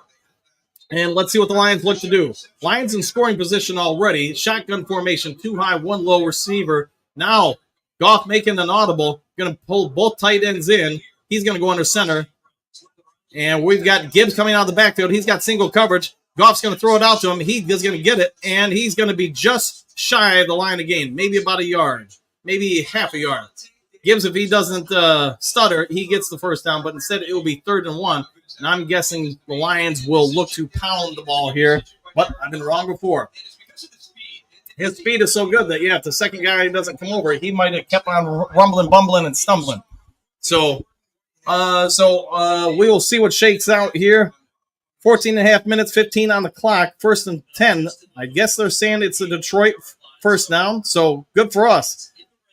Lions now in the red zone, 18-yard line. Laporta in motion. Lions are going to have to get this off. 4, 3, 2, 1. They're not going to get it off. I guess they do, just in time. Sometimes the clock favors us. And Goff a little late with the audible there. And, it is 2nd and 10 as a no-gain run for Gibbs there. So I don't know if they're getting the play into Goff late. You can see Goff's listening right now for the play call. He has yet to enter the huddle. Now he does. And 6-3, Tampa lead, just under 14 to go. Goff in shotgun formation. Split receivers, 2 low, 1 high. 1 running back, Goff back to pass. He's going to fling it. He's going to throw it out there. And apparently not on the same page with Jameson Williams as Goff throws to the sideline. Williams was a little late getting to the sideline. And, hey, we talked about it in the preseason. We talked about it last week. When you don't let these guys play in the preseason, this is now they've got to learn everything on the fly during games that matter. You can see there are some small, subtle timing differences with some of them. Hookadoo, you're still ahead about 15 seconds. No worries, man. No worries. All right, 3rd and 10 now. Let's see what Goff can do. I'm guessing it will be a pass, shotgun, quadruple receivers. They're going to run a screen, and Gibbs is going to get it and get about 2 yards. Maybe it just gets back to the line of scrimmage. Yeah. Let's see if Jake Bates can tie it up. So far, the Detroit offense has put up some yards, but has not done much with the ball. Give some credit to Tampa Bay's defense, but also give, again, just this is why I'm not a fan of not playing guys in the preseason. Even if it's a limited basis, you got to shake off some of that rust. I'd rather have the rust shaken off there so you have a clear advantage in the regular season over guys who haven't played. They're rusty, you're not. But let's see what Bates does. Bates is up there, it's out there, and we've got a tie ball game. So we're just going to say 6-6, just under 13 minutes to go in the second quarter. And yes, you wanted the Detroit defense back on the field, you got it. So, and I see there's commercials on this thing too. So as far as the ESPN zone, so is what it is. I'm not sure if I can play those, so I'm just going to go ahead and take it down. Don't want to risk getting in any trouble with it. All right, let's get over to the comment section. We got a free moment. Tied up, Duke Crew, 100% Hookadoo. Sorry, yeah, it's okay, man. It happens, man. Why isn't D Money running it? That's a good question, man. We've only seen him out there a little bit, so keep in mind this is all Ben Johnson calling the plays here. He's got total control of the offense. Right now, the offense, there's at least I'd be able to say there's some questions about the offense, and they've moved it, but they're not scoring, and because of that, well, I guess the good part is you're not trailing anymore. You are tied up with the other team, and hey, that's a good thing. That's you're not trailing, you're not winning, you're not losing. Monty hurt. Give the ball to the bowling ball. There, is Monty hurt? If he is, I was not aware of that, so I didn't hear him call it out. They're spying Gibbs. I think probably should. Yeah, they're keeping 2 people on him, and that screen call. Hey, it's great when it works. It isn't when it doesn't, and hey, it is what it is. It's tied up right now. Okay, so 1 receiver today. Hey, St. Brown's had a few. We haven't seen really Laporta too much. We haven't seen Jameson Williams a ton, although let's also keep in mind he had that 50-yard reception. See, Will, hope I'm on rise. Okay, yeah, I'm guessing he is. St. Brown won't be denied today. Okay, so Johnson sticks to his back rotation, that's for sure. Yeah, I'll go with that. And let's see, they're spying Gibbs. Yes, all right, so I'm all caught up on the comment section. So what do you guys think of the performance so far? Defense looks pretty good. Offense, struggling a little bit. We talked all week because of the injuries to Winfield, among other people, that they were going to have to play. Tampa Bay was going to have to play a ton of zone. And it seems to be what they're doing. I'm just surprised we're not making the zone extend more and more. But, I'm also not Ben Johnson. I don't know what he's calling as far as the plays for Jared Goff. But, hey, whatever it is, we're not winning, we're not losing. It's even, and we're in the second quarter. All right, looks like we're coming back out of commercial. We're showing some Baker Mayfield handy emojis, I guess, and doing a little bit of celebrating. Let's see. I wouldn't know. Dan and the Duke Crew, love what you're doing, man. I am a new fan, and I'm a new subscriber. Please keep up the great work. Hey, woo! And hey, thanks for that, man. Thank you very much for that. All right, game's back on, so I can turn the sound back up. I'm trying to get you guys a little bit of an announcer while I'm talking to. And if anybody knows what's going on with Dave Montgomery, please put it in the comments section if you get a free second. All right, 12:47 left in the second quarter, 6-6. Let's see if the Lions offense, when they get the ball back after the defense, can pick something up. Detroit defense has had a stellar start to the day. Tampa Bay is going to take the touchback. And let's see, man. I don't think you can leave Hutchinson in single block assignments, even with a chipper, unless that chipper is going to come after him pretty good here.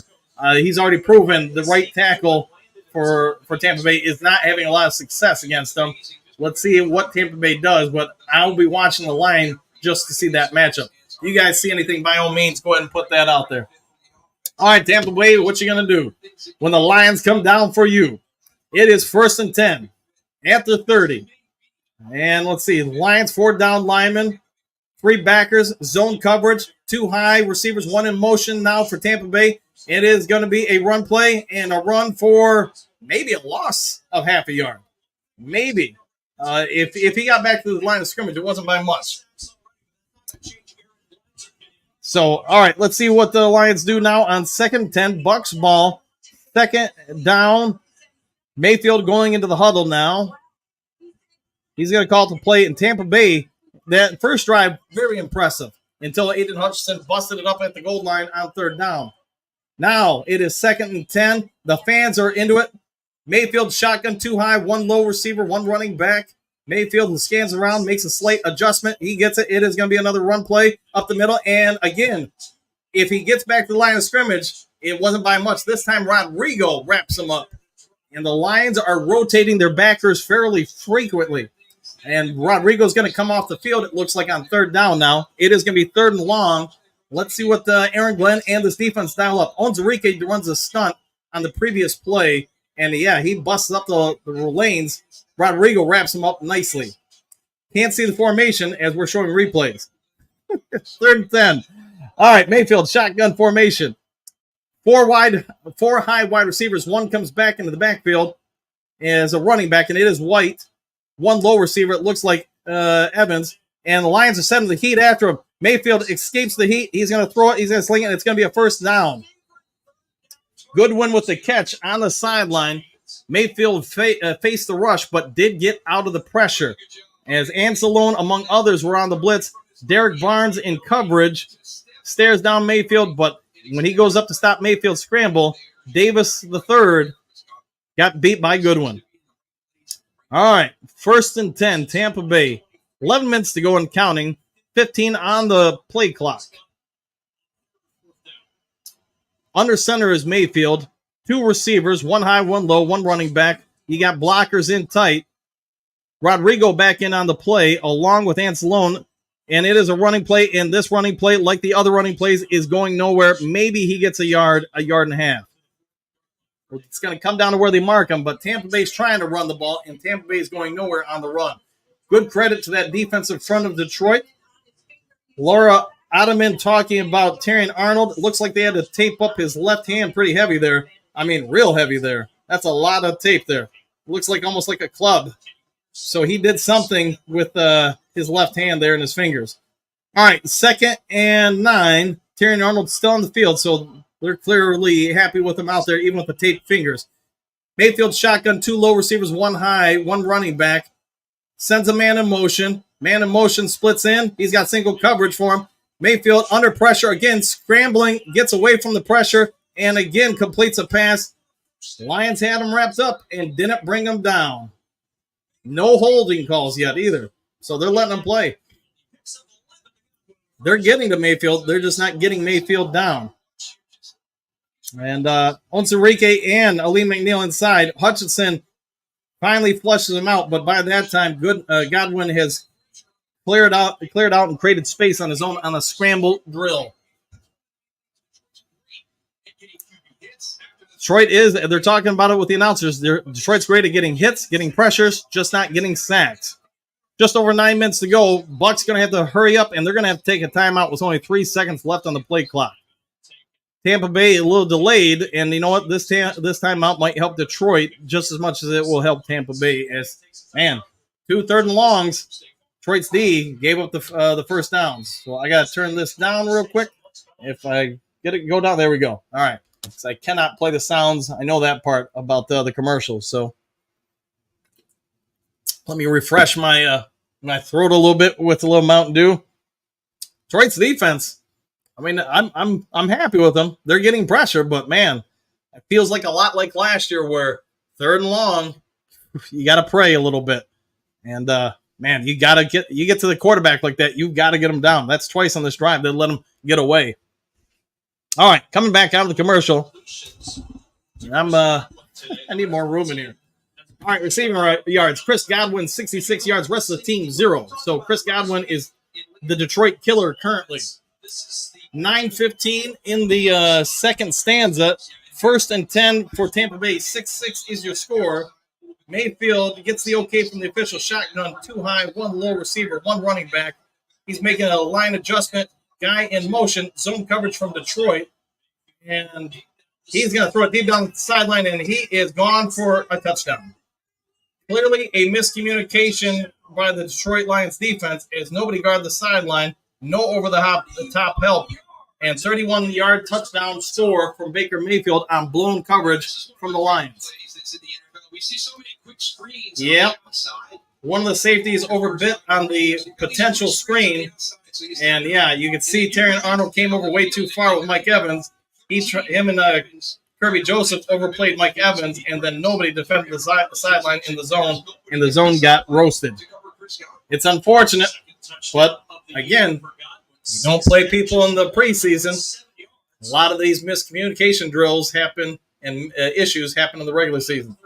You could probably tell if I was an NFL coach what we'd be doing in the preseason. So, all right, these commentators are basically praising the Bucs all game. Hey, Black Lions, I get it, man. You're the underdogs, and right now you're up in Detroit. Let's see, buddy, dang it, 100% with that. Brent, nice stick by Rodrigo. It was. Harpo, what do you got? DJ looking good so far. I agree with that. Bo Rodrigo on the field. Yeah, he's been out there a little bit today. So, I got to turn this down, man. I got to remember, always turn this down.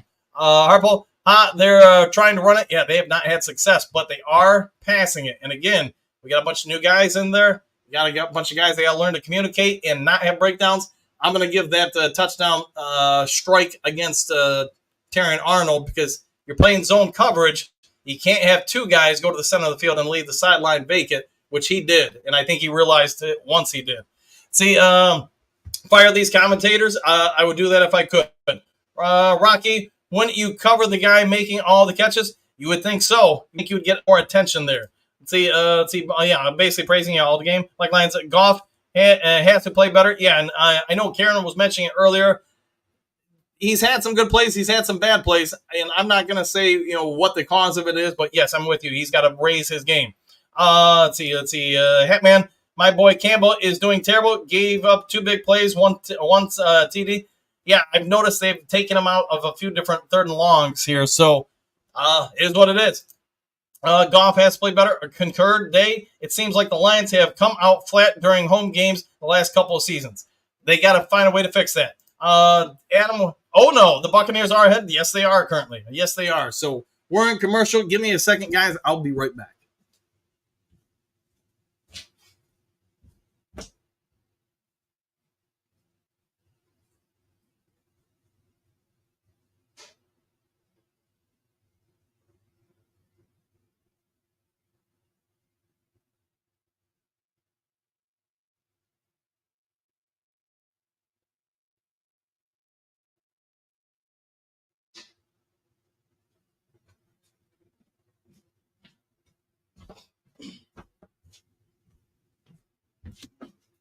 All right, and I'm back. Hasn't been quite the start that we anticipated. To be fair, while I was doing the play calling, I wasn't paying attention. I was I know I wanted to, but I hadn't paid attention to what the Buccaneers were doing to Aiden Hutchinson. I mean, he's done a lot to help this D, but the secondary, once again, like last year, not really seeing a lot of difference.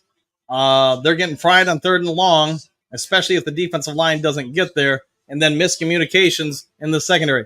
Chris Godwin has got like 1,000 yards receiving this game against Detroit's secondary, and we have not made any adjustments to it.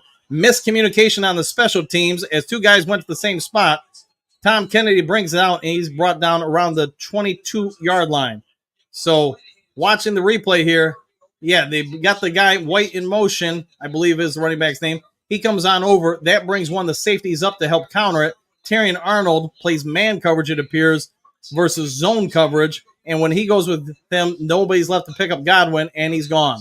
So he should have handed Evans off over to Evans, but he didn't. So moving on from it now. Goff under center. 1st down. Tight formation again. St. Brown out there, and that's it. Where they're going to run it, and Montgomery gets about a 1-yard loss. Yeah.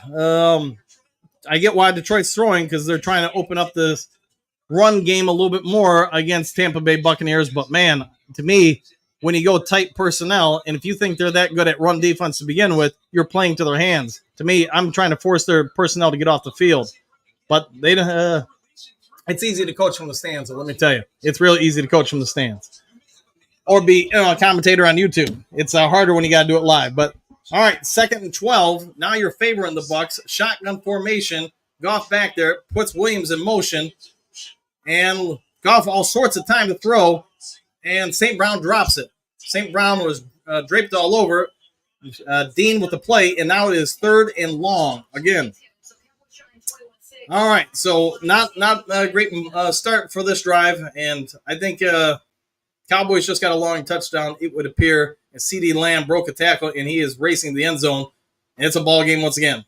All right, 3rd and 12. Let's see what Ben Johnson's got. So far, this offense has been not the greatest, would be the polite way to say it. Deep drop by Goff, and it's caught, but out of bounds. Tim Patrick caught it, but out of bounds. So Tim Patrick makes his presence felt, but not in a positive way. So it's a great catch. The first foot's in, second foot is out of bounds. So game of inches, he drags that back toe, he's in. Instead, he's not. Bucs got a good game plan, says Buddy. I concur. And the Lions, once again, I think there's some miscommunications going on. So we'll see what shakes out. A lot of game left. 8-11 left in the second quarter, and it's a play-action pass. And you know what? And it's a first down for the Detroit Lions. And Sion Vaki with the catch off a Jack Fox pass. You know, there's been a lot of talk about Jack Fox potentially being the number 2 quarterback on this team. And Dan Campbell pulls a rabbit out of his hat. Lions known to go for it on 4th down. Haven't seen it this year. And you know what? Sion Vaki has his first reception. Vaki releases, and Jack Fox, I mean, he might be the most dangerous punter in the game just because what he can do throwing and punting. He's a complete weapon, that guy. Goff under center. Lions have new life and a tight formation. Here we go. They're going to play action pass. Goff fires it, throws it, and St. Brown, it is knocked down by Whitehead. Goff, in my opinion, is locking onto receivers right now. He is staring him down. And again, this is my opinion. It doesn't seem like he's really going through it. Although, to be honest, he couldn't go much longer there without getting sacked. So the crowd is less than happy about something. They're booing something, and I'm not sure what they're showing on the Jumbotron. But they're showing something that obviously they feel like the Bucs got away with something there. But again, without seeing the replay, I can't say what it is. Goff to throw again. Goff under pressure. Goff throws it underneath the David Montgomery, and Montgomery's going to power his way to maybe a 6-yard gain. Could be close to 7. And I think as much zone coverage as Tampa Bay is playing, I would be doing this a lot on 1st down. Throwing the short, since your running game's non-existent right now, they're overplaying it. Throw the short intermediate passes, sort of like the Rams did last week. Make it, 2nd and 6, 2nd and 7. Keep chipping away, and then you force that zone into bad situations where eventually you do start getting them with big plays. All right, Harpo says PI on St. Brown, maybe. Shotgun. Goff throws it deep. It's up there, it's out there, and it is. Man, they're saying incomplete pass. Jamel Dean, Goff shaking his head. I'd have to see it, but the Lions are clearly getting flustered here.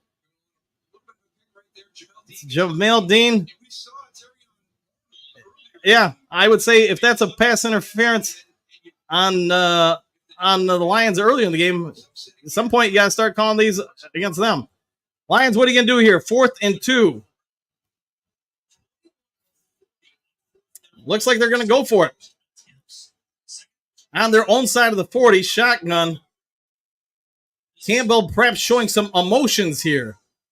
And they're going to run it with Dave Montgomery, and Montgomery is going to power his way for a 1st down. Not by a ton, by about a half a yard, but it is what it is. It's a 1st down all the same. 6:27 left in the second quarter. 13-6 Tampa Bay, and Detroit getting a much-needed 1st down. Lions offense, thanks to some trickeration on 4th down and Jack Fox, and now a 4th and 2 picking up, are also giving their defense a lot of time to talk, rest, and try to get regrouped. The Lions can go down here and tie this up and leave the Bucs almost no time left in this quarter, 1.5 tied up. I think that would be a major win at this point. Goff under center, quick snap count, pitches it out to David Montgomery. Montgomery's going to stumble, bumble, rumble. He's going to get up to about a 6-yard gain, maybe 5.5, depending on where they mark him down. Under 6 minutes to go in the second quarter, and the Lions marching the ball. They're going to call him for a 4-yard gain. Here we go. Lions need to establish a long drive here. Montgomery back out on the sideline, and let's see what they do. 2nd and 6. Ben Johnson, what do you got for us? Goff under center. Lions now in positive field. Power formation. Vaki and Gibbs out there. Play action pass. Goff throws it, a duck, and it is thankfully dropped. Goff tried to do some sort of jump hop throw. Right now, if me being as honest as I can be, the Lions look rattled. And I see why Goff did the jump hop. He was worried to have 2 linemen roll into his legs. But bad decision from Goff. Goff seems rattled, and they're going to have to calm him down here. I know Karen pointed out earlier he's not looking great, and I'm not going to say, hey, pull in Hooker or anything like that. But Goff and the Lions need to calm down here. Shotgun formation, 3 high wide receivers, 1 low is Laporta. Tampa Bay's bringing it. It is a completed pass and a fumble to Amon-Ra St. Brown, and now they say incomplete pass. And again, the Tampa Bay zone is winning. Detroit is struggling like they did last week against the zone coverage. And again, we saw the same zone coverage. We saw the same zone coverage last year with the Bears, and then on Thanksgiving Day with the Packers, where they're leaving basically 2 linebackers or 2 people in the middle of the field playing spy, forcing everything up front. Your flag has been thrown on the play, I'm told, from the announcers. Heck of a punt, and he's going to catch it. Tampa Bay's going to get it. But if there's a flag, I'm not seeing any marker. But Detroit Lions offense is non-existent at this point, and until they figure out how to beat the zone defense that both Rams and Bucs have used, then I think they're going to struggle. So it's unfortunate. Brett, terrible pass. Yeah, he got rid of it. He was getting some heat. And then St. Brown, hey, he would have been short of the line again either way, but you would have been 4th and short again. Goff needs to wake up. There's probably some truth to that. See, Brent, refs are letting Tampa Bay DBs grab more than the Lions, it looks like. I'd have to watch the replay to get, accurate with that, to be fair. So you might be right, but, I'm just trying to wear a lot of hats here, and that's not going so well as far as me being able to watch that stuff. MCDC is all ball. I would concur with your assessment. Great Lakes, I've been calling a loss this game since the schedule came out. Arnold getting smoked. Revenge game for Mayfield? Could be. Black Lions, these refs are bought and paid for it. That might be true. I haven't been impressed with them by any stretch of the imagination. These refs missed that clothesline on JMO. Yeah, they missed that. They establish what you're going to call in the opening drive. But now you're like, everything's good to go. We're not going to call any PIs. That's where I got a problem. If you're going to establish in the opening moments of the game what you're going to call, then you got to be true to it the whole game. Otherwise, it's a guess what is legal and what isn't. And that's when I have problems with officials. And, not to bring it up like when I coach, but that's usually my biggest problem. I would say 99% of the time I don't even talk to the officials because I understand their job's tough.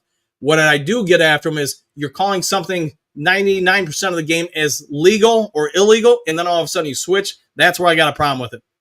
Buddy, with the Lions still trying to gel on defense, this is a trap game just waiting to go the wrong way for Detroit. Could be. Both sides of the ball have shown some good moments. They've shown some bad moments. Let's see, buddy. Let's see, JDC, shaky game so far. Yeah, 100%. We're not even halfway through. Doug, excuse me, where's Laporta in mix, forcing it? Everybody's taking him and St. Brown away. So what I meant by the zone coverage that they're employing, if you watch last year's games, and I was surprised their teams didn't mimic it after the first Bears game and then the Green Bay game. So you're leaving two guys. Oh my, two guys right here. Here's the defense and offensive line, and letting everybody else play pseudo man over the top with one high safety. The problem is, where does most of Ben Johnson's offense run? Right across that middle. You're denying that and forcing them to go to different spots. Well, doesn't matter what I think. Hey, Lions got to get a stop here. They got to make a play. Bucs at 13. Shotgun formation, Mayfield. Man in motion, 2 high, 1 low. Running play. And, hey, they're going to get about 2 yards. 2 yards in the run. Under 5 minutes to go in the second quarter. 13-6, Tampa Bay. They're going to give them 3 yards on the run. Jack Campbell with the takedown there. Tampa Bay's offense is, hey, you got to get a stop here because Lions' offenses look shaky. Rushing yards favor Tampa Bay 27-24. Passing, all Lions 130-79, but Tampa Bay's got the ball. All right, let's see what you can do here. Shotgun for Mayfield. 2 high receivers, 1 low, 1 running back in. They're going to blitz, and it is a free release for Godwin once again. It is the Godwin show, and sort of like last week with Cooper Kupp, Glenn does not seem interested in forcing somebody else to beat you. So I get you blitz the corner, but if you're going to do that, Brian Branch has got to be in the vicinity to bust up the play. First down, Tampa Bay. And I know the commentators are talking about it's a nice concept, but you're Brian Branch. You know he's going. You got to come up. But here's what it is. All right. Motion, Mayfield, play action. Hutchinson gets a little token pressure. And again, Mike Evans, and this time Terrion Arnold gets picked on again. Tampa Bay moving it. Tampa Bay, getting some stops earlier in the game when Hutchinson came through and got some stops. This time he's got single block. He does get a little bit of bump on Mayfield, but so far the Detroit Lions secondary looking a lot like last year's secondary. Just not quite the sticky coverage we had been told in the preseason they would have. Evans on the sideline. Tampa Bay now with 3 minutes until halftime at the 42. Mayfield shotgun, 2 low receivers, 1 high. Let's see what they do. Tampa Bay hasn't been able to run it at all, and they are going to try again here. And this time he is going to get out wide, and he's going to get about 4 yards. Anzalone gets him. Second down, and we'll see what they officially mark him. But 2:41 left in the second quarter. Lions defense has been out there quite a bit in the first half. They've done some good plays. They've done some bad plays. But I do think it is 2nd and 8 yards. The next play after this one, unless it's an incomplete pass, will take us to the 2-minute warning. Mayfield under center. He's audibling, changing the play. Tight formation for Tampa Bay. Brian Branch at the line of scrimmage as well. He's going to pick up the tight end. Mayfield under pressure again. He's going to run it. He's going to get, nasty takedown by Pascal. He's going to get not a sack. I think he gained about a half a yard. But we are getting some hits on Mayfield, and that is going to take us to the 2-minute warning. Mayfield kind of neck tackled there, but he's lucky to get out of that one. Yeah, he is a runner at that point, so yeah, you're good to go. All right, 2-minute warning. Lions defense going to face 3rd down. Can they get them off the field again? All right, getting over to the comments section. I got to remember to turn this thing down. All right, why are they not double teaming Goodwin? It's something I can't answer, man. And if I get I get at least in principle why they didn't with Cooper Kupp last week, but Godwin is this week's Cooper Kupp. And what do we see last year? You saw, and I get sometimes it was like Justin Jefferson or whatever, some elite receiver, but you saw one receiver just shred us. You're starting to see that to start this year. 2 games in, and it's happening again. Let's see, I already got that one. Let's see. Doug, excuse me. But does the experiment with Branch at safety work? Who knows at this point, man? I mean, I would say it seems to me at least the cornerback spot's more the area of interest. See, buddy, are the Lions overhyped? Question mark. Come on, Lions. Lots of game left. I would say this. No matter what happens this game, I can remember times when the Lions, when we were terrible, would beat like the New England Patriots or whoever won the Super Bowl the year before in September. It's what happens in November and December that I think will ultimately judge this team's fate. So one way or another. I'm not going to over worry about a game this early in the year. Stats major, what do you got? Not running the ball early in the game is really hurting this team. Blows my mind, question mark. I think some of it's just maybe they don't think they can run on Tampa Bay. Lions bad guy. I want to see good tackling. The Lions, I want to see consistently good tackling. Don't be missing tackles the first down. I don't care. Tackle them first time. Okay. Black Lions so far. This is all Bucs. I would agree. The Bucs are dominating. Buddy, Lions right now does not look like a Super Bowl contender. They're going to have to work on some stuff for sure. But again, this is game 2. If this is happening in November, December, then I got real worries. See, offense is asleep today. I concur. Black Lions, I'm trying not to lose it. Deep breath, man. See, hopefully the Lions defense can get a big turnover here, help pick up the slack from the offense. Yeah, because the offense has not been good. Hutchinson seems to be carrying the team at the moment. Yeah, I agree. And the Bucs are trying to pay him a little bit more attention. They're also getting rid of the ball faster. I think that's why they're running the ball a little bit more to make sure they don't get into third and longs. Let's see, moment, correct. All right, back to the game. Here we go. 2-minute warning, 3rd and 7. Let's see what the Lions can do on 3rd and 7. The last 2 third longs have not gone Detroit's way. Shotgun formation, trips up high, running back inside, one low receiver. No tight ends on the field. Now he's motioning White out, so there's nobody in the backfield. It is, unless it's a quarterback sneak or keeper, it is a pass. Lions bringing 3, now 4, over the middle, and it's picked off. And I believe that's Brian Branch. So, hey, the experiment with Brian Branch at safety, well, it just got a boost. We'll put it that way. Hey, it's got a boost. 1:51 left in the first half. Lions, if they can go down here and tie, that would be a heck of a thing. All right, Bo, I trust the grit. The defense is playing well. Baker is pulling rabbits out of his hat. Probably some truth to that. Buddy, Lions got to wake up for, yeah, there you go. Doug, second round pick. Rakestraw inactive. He was. For why that we don't know. Yeah, he's not even active now. That could be they needed somebody more in other positions. Brian Branch playing well. Yeah, 100%. I'm not disappointed with him. He is playing a different position. There's going to be a growth curve. He was a little late, like half second late last week on a couple things. He'll clean that up in time. Huge. Yes, agreed. Hookadoo. We just INT this. Yes, 100%. All right. 152, you got all 3 timeouts. Let's see what you can do. At the 39-yard line, wide receiver motion, shotgun formation. It is St. Brown. It's going to be hand off David Montgomery. David Montgomery breaks the tackle. He's up to the 50. He's up to we'll say about the 46-yard line. Maybe not, maybe 48-yard line, but hey, he's on positive territory.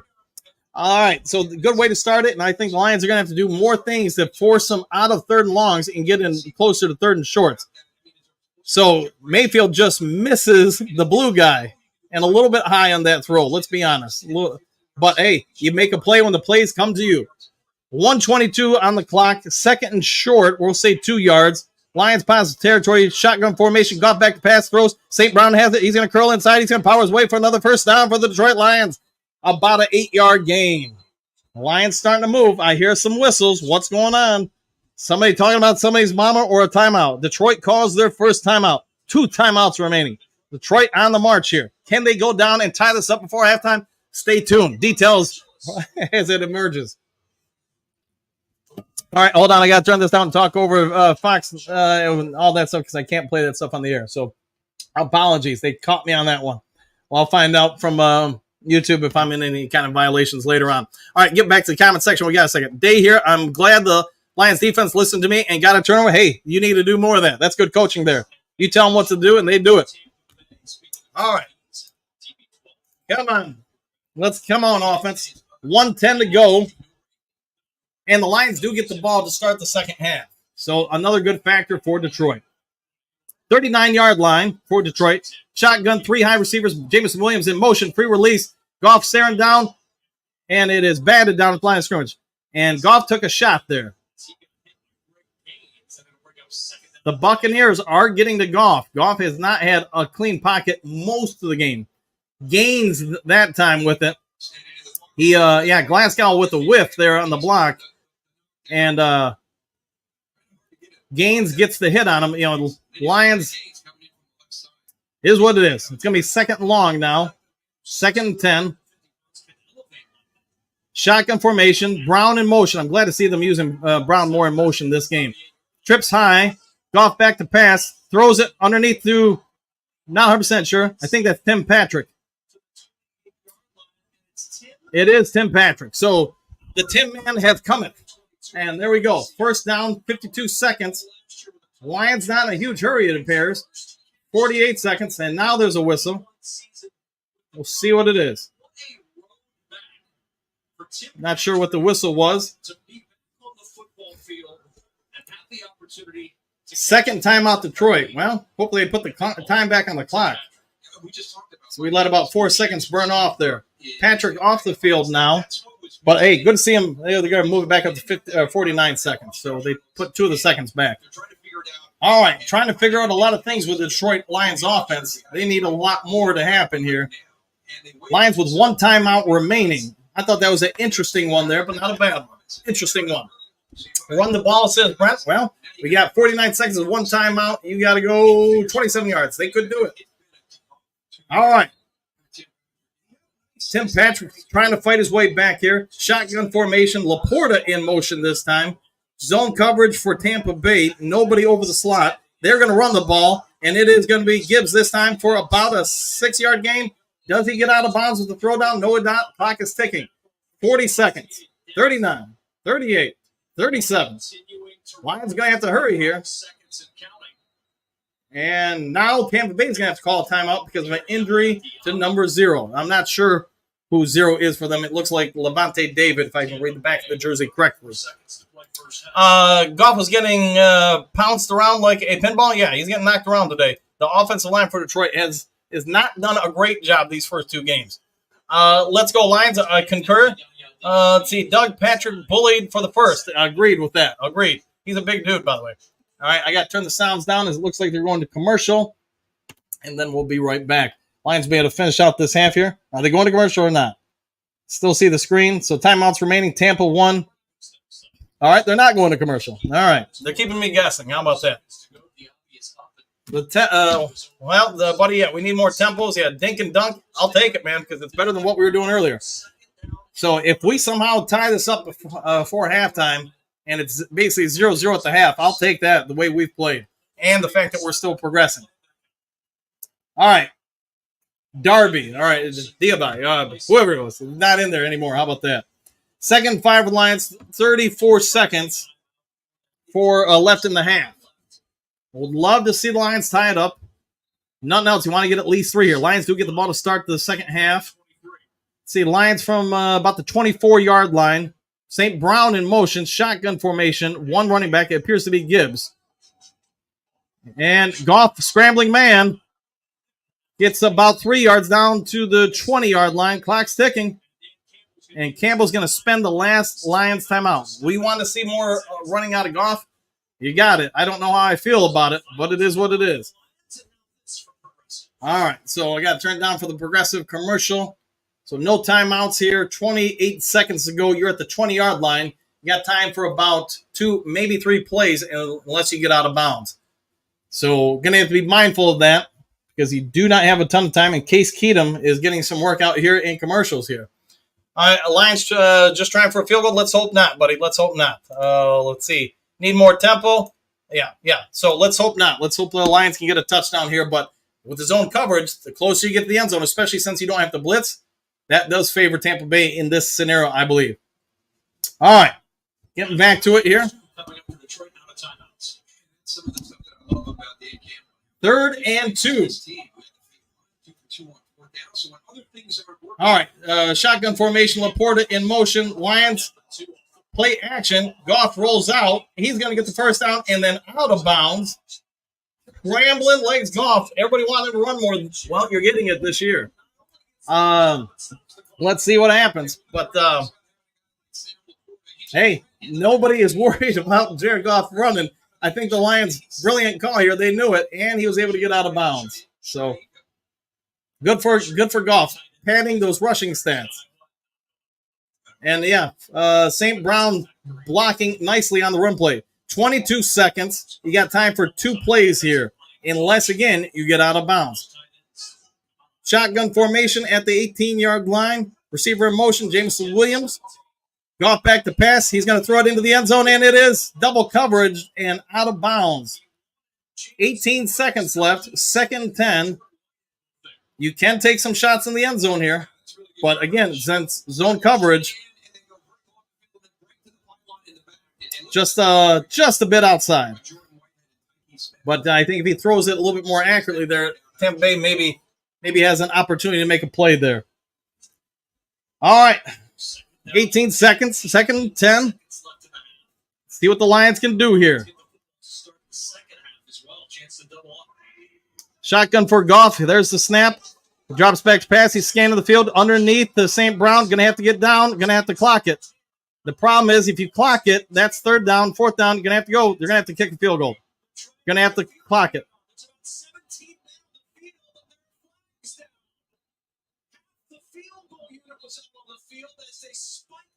Wow, what an epic mess up. That's going to end the half, and Lions will get nothing out of this. Wow. I'm speechless right now. You just robbed yourself of 3 points. I'm speechless here. I mean, this is on coaching. Those guys shouldn't even be on the field.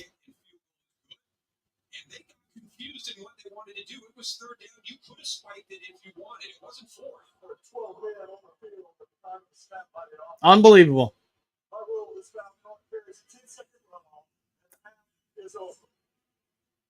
That's all on coaches. What looked like such a promising drive ends up with nothing. That's all on the coaches there. The players are running on the field and everything. Hey, Lions have dominated this game. You look at total yards, the defense. It's the errors. It's the errors on the defense. It's there right there where, all you got to do is spike the ball, and then the special teams can come on the field. And the fact that doesn't happen. All right, it'll be halftime here. Lions, get the ball. They can come down and score, tie it up. But I'll be right back. Give me a moment to go grab something to eat, and I'll be right back. So we got halftime. Unbelievable.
All right, and I'm back. Sorry about that, guys. I'll just grab something to eat real quick. So, all right, let's see. Broski Bear, what a well-coached team. Laughing out loud. Goff and MCDC can't even coordinate on field goal. Well, it happens, buddy. I mean, Broski, I'm sure you've coached before, and I'm sure you know that sometimes even the best laid plans don't always work, man. So it happens, man. It happens. But I'm with you, though, Broski. That should not have happened by any stretch of the imagination. I mean, that's kind of ridiculous. But some heads are going to roll over that one. And that's go to a Bears chat. Yeah, Broski, if you're going to be Broski, I'm going to just say this to you. I've said it to you earlier this week. If you're going to come in here and try to be, talk bad about the Lions, and go to a Bears chat, man. Nobody really wants to hear that right now because, this is a Lions chat. So make your own choice. But I'm going to say this. If I see another comment in there trying to come after the Lions, I'm just going to block you. I've given you like 19 warnings. You want to come in every once in a while and say something, that's fine. But if you're going to come here and talk trash in the middle of a game, you can't do that. Like at the start of the game, if your team's getting your butt kicked or whatever, go quiet, and then when you get the lead, and that's BS stuff, man. I'm not down with that. So make your choice, man. But I'm not gonna say it again. Make your own choice. Love having you in the chat, but if you're gonna come in here and try to be Debbie Downer or something like that, then you have been notified. All right, Harpo, what do you got? Goff looks nervous. He's made a lot of bad decisions. And then the special teams. Yeah, I agree. Goff has not looked sharp. Mayfield, I don't think, has looked great. But what has happened is when the defense for Detroit has gotten to him, they've let him go. He's hit us with some third and longs. And, yes, the secondary has had some breakdowns in communications. Doug, last year our offense worked when we never forced passes. Could have had multiple interceptions. I will go with that. Let's see, Phil. Let's see, who can do? Phil, did you just hear Dan? Yeah, I'll handle it. I'll handle it with Broski. So, Broski, you can hang out here. You can talk with her. But if you're going to come in here and try to kick sand in somebody's face, you're going to be doing it from somewhere else then. Let's see, Jerry, has the NFL figured out Ben's offense? It's a good question, and it's a fair question because, I mean, I was surprised last year when hold on a second, guys. A work call. Give me just a second. Hey, Ron. Good. Just in the middle of the line. Someone got home.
Okay.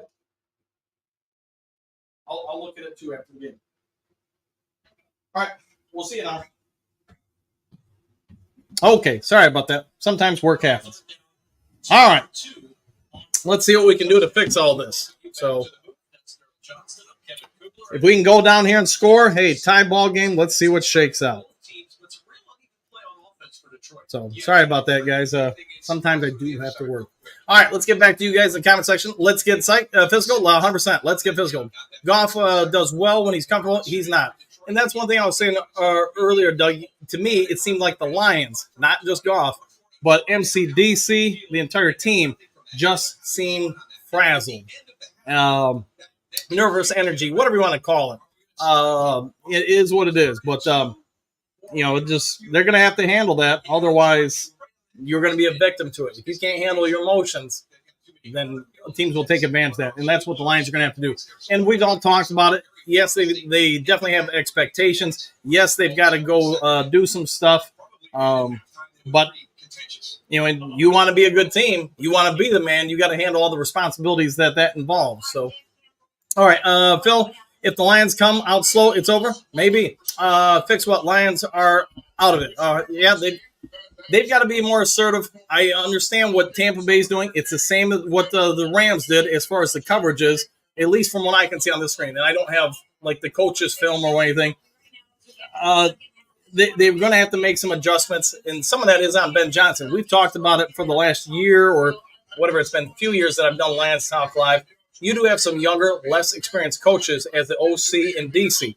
They can be caught off guard when there are problems presented to them that they do not have the answers for.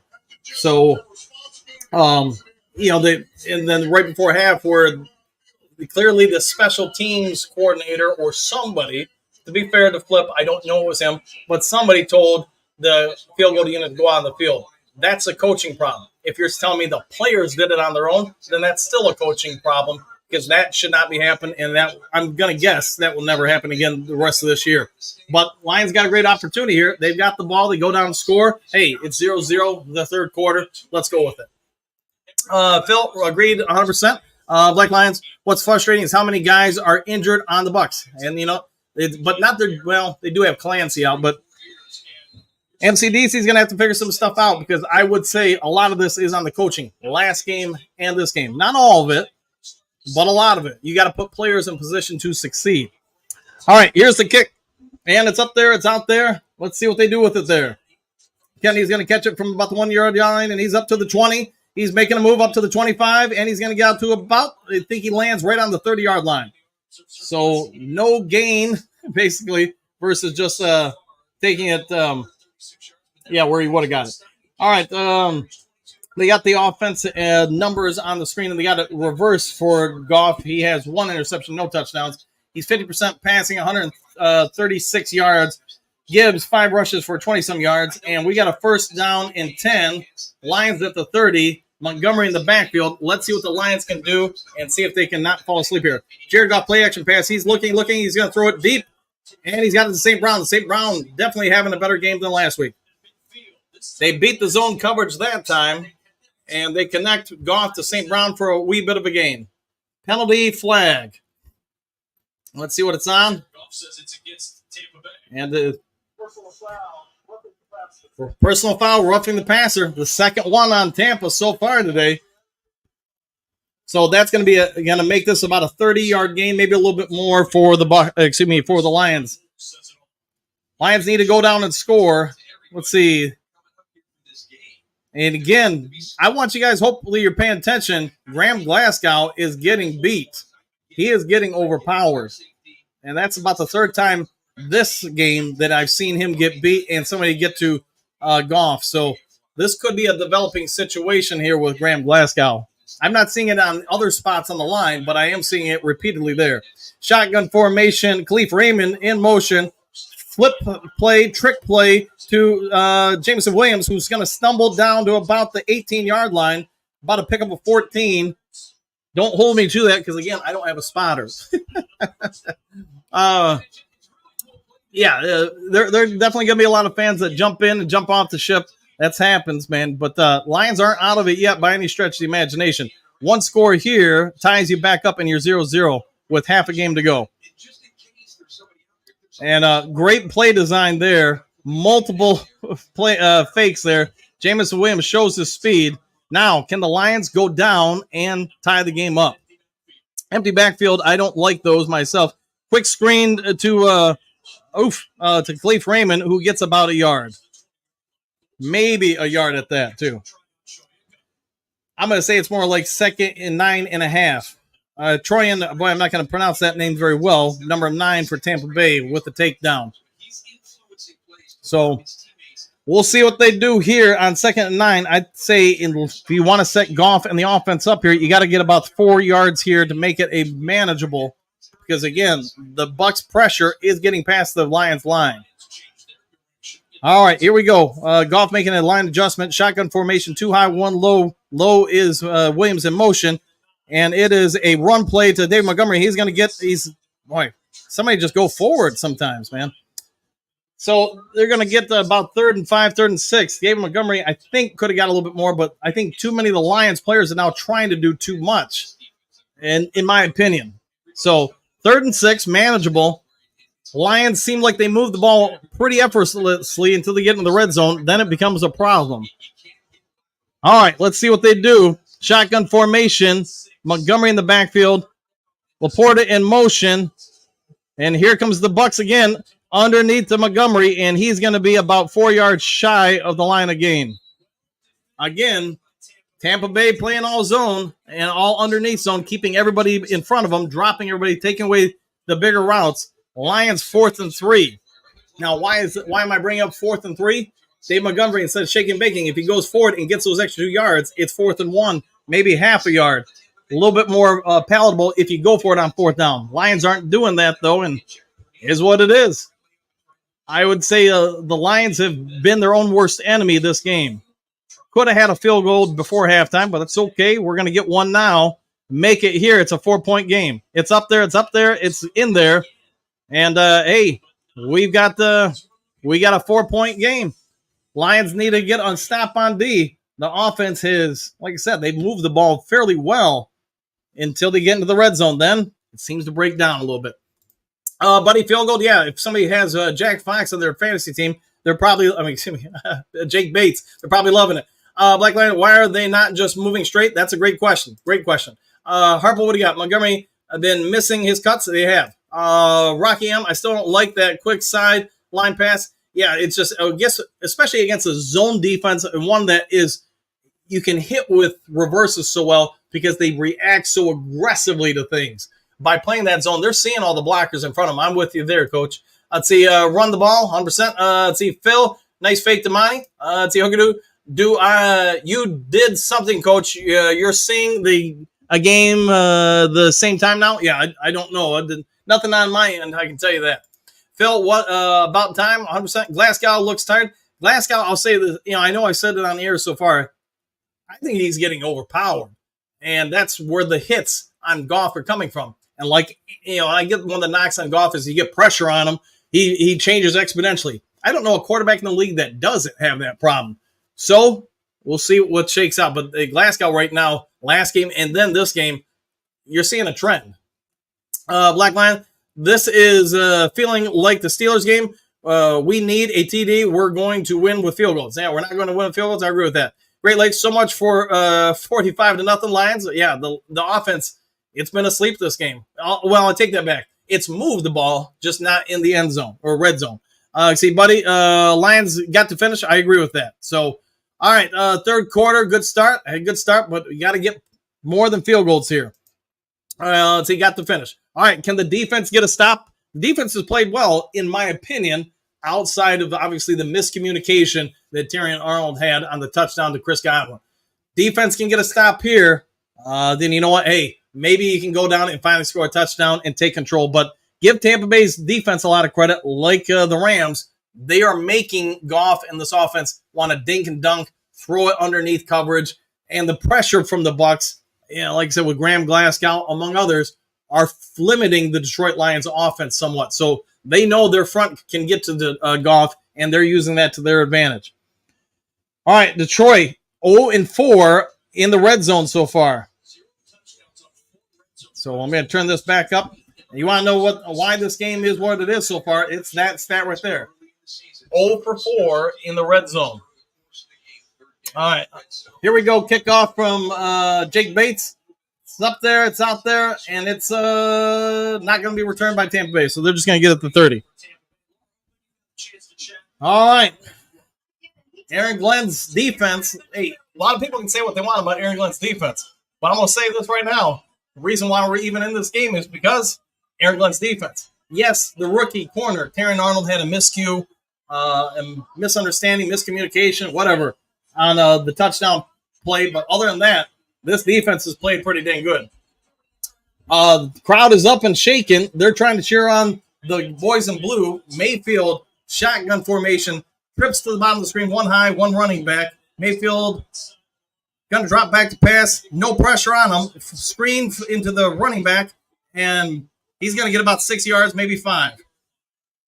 Campbell takes him down, but not before he gets a significant gain. Let's say these kind of gains stop the Lions' ability to do a lot of pass rushing or just jailbreak pass rushes. Is now you got the whole thing opened up to you. 2nd and 5. What can the defense do here? Chris Godwin, 7 catches for 111 yards and score. He's been the one to hurt the Lions on offense. All right, under center is Mayfield. 2 high receivers, tight formation, 1 running back. They're going to run it, and he's going to, Lee McNeil had him in the backfield, and now he's wrapped up by Jack Campbell and Brian Branch for about a minus 1 yard gain, or excuse me, minus 1 yard.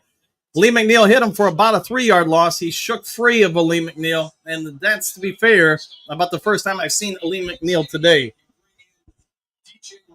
McNeil slips the double, the center on the guard on that side, gets good pressure, and hey, we're going to force a 3rd and about 6. Yes, 3rd and 6, 10.5 minutes to go. Bucs 13, Lions 9. Shotgun formation for Mayfield. 4 receivers to the bottom, 1 high, no running backs. It is a pass. Lions bring in it. Hutchinson gets to him, trips him, and he's going to probably get credited with a half sack there. If they might give him a full sack, but I'm guessing a half sack. If it is a full sack, it will be 4 for him on the day. If not, it's 3.5. Either way, Aiden Hutchinson having one heck of a ball game. It'll be interesting to see what he ends this day with, but he's getting chipped there, and then he's getting blocked by the right tackle. I'm guessing they'll give him the full sack there, but maybe not. It might be split with Derek Barnes. So, and rightfully so if they do. Now the Lions offense going to have an opportunity here. Sacks Detroit for Tampa Bay 0. Lions are owning all the stats here other than the one that matters, the scoreboard. Punt is up there and it's away, and it's going to be received by Khalif Raymond. Khalif Raymond at about the 22. Now he's going to shake up to about the 30, 31-yard line. All right. Can the Lions finally mount a touchdown scoring drive? We're about to find out after this commercial break. So, all right, let's get to the comments section real quick. Sorry, guys, I'm trying to do everything I can here while actually trying to respond to things for work, too. So, sorry if I'm not exactly on top of everything. I'm doing the best I can. Giving you all I got, guys. All right, Black Lion, Hex, yes, buddy. Lions offense, please wake up, 100%. Hutch, number 4. Harpo, 4. If you guys can do me a favor, just because I can't Google it and search it while I'm on air here, but go to ESPN or somebody who's keeping the stats, and I get it won't be official till after the game, but let me know what they have on there. Hutch and Barnes, let's see, it says Phil, buddy, Hutch, agreed. Rocky, let's see, injuries mean nothing in the NFL. They're all pros. Agreed with that, Coach. Next man up mentality. And the other players step up to not get step it up a notch too. Yeah, you get an opportunity, you take advantage of it, buddy. Yeah! Exclamation points. No flag, says Black Lion. Hutch was being held. He probably was, but you know what? It still didn't stop him. Let's see, Hardy. We need a defensive touchdown. How about a defensive stop? And I get you put that out there before the play happened. Let's see.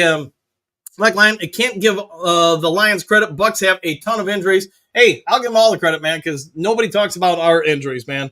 Let's see. At least Lions PR department says it is sack number 4 for Aiden Hutchinson on the day. So Hutch gets 6 today. He needs 2 more. Could happen. Hookadoo, have Jen be your spotter. Yeah, she has no interest in this at all. Plus, I would have to teach her what to do. Jerry, we need a long drive to tire out this defense. That would be great. Hutch setting record today. It might just be. I'm with you, Jason. Yeah, let's see if he can do it. I'm all about the Lions getting a touchdown here. Touchdown gives them the lead, and that would be a great thing concerning where this game has been so far. And I don't care about the masked singer, by the way. All right, so let's see.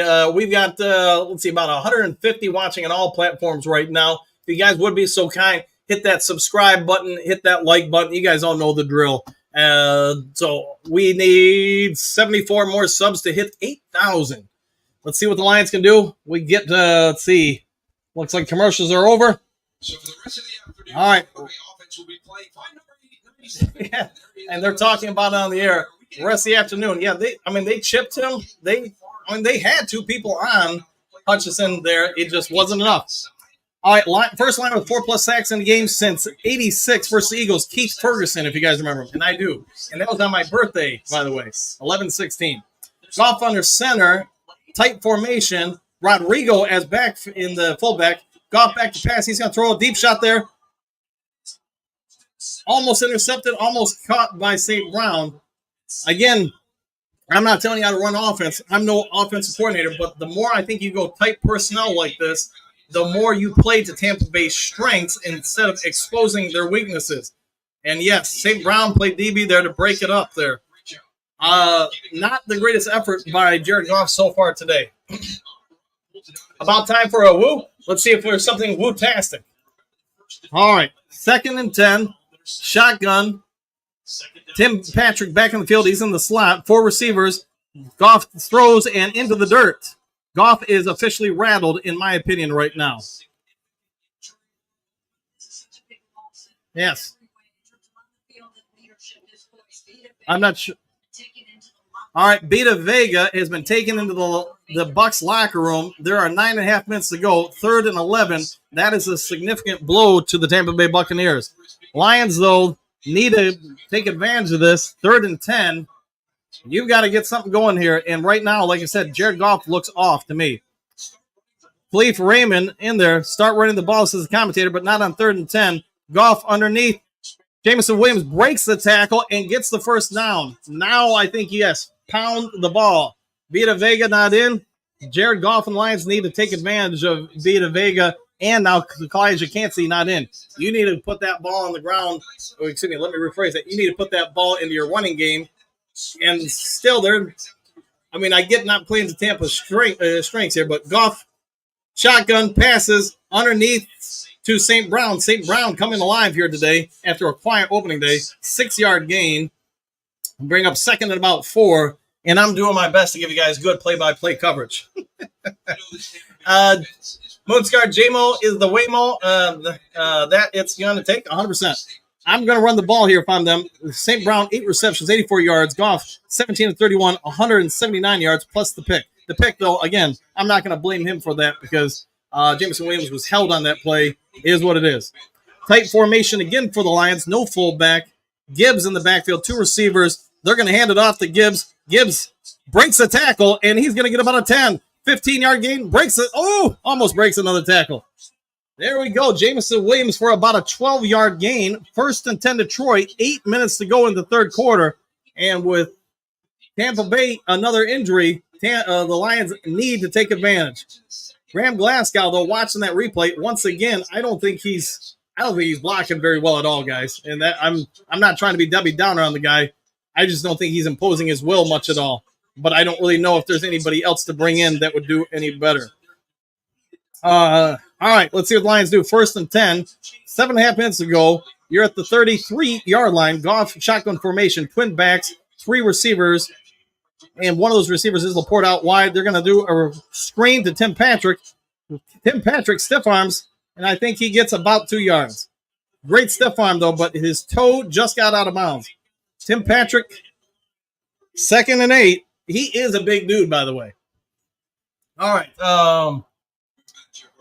Let's see. Moonscar giving us a Red Wolves.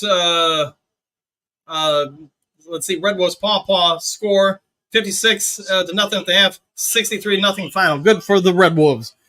All right. 2nd and 8 for Lions. Shotgun again. Let's see. We've got Khalif Raymond in motion to the low side of the screen. Run for Gibbs. Gibbs stutters. Think he's going to get about 3, setting up a 3rd and about 5. And a lot of people starting to get physical with each other. People are talking to people, and I'm guessing they're all not talking about what are you doing after the game. All right, third down conversions. Tampa Bay 1 out of 6. Lions 3 out of 9. This would be a big one for Detroit. Keep possession. Keep your defense resting. They are on a long rest with the halftime break.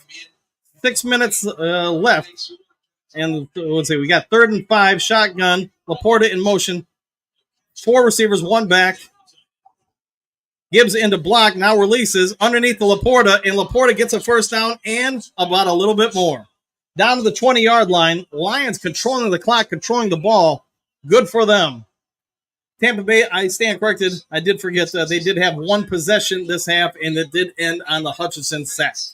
So, all right, and Laporta splits them. Yeah, he does a good job of basically boxing out there. Goes at the middle linebacker, gets him to backpedal, then turns on the backpedal. Might have been a safety, not a linebacker. All right, Laporta has a showing now. Slow start for the Lions. Tight formation, fullback in, Hess. Gibbs in the backfield, 2 receivers. Let's see what they do.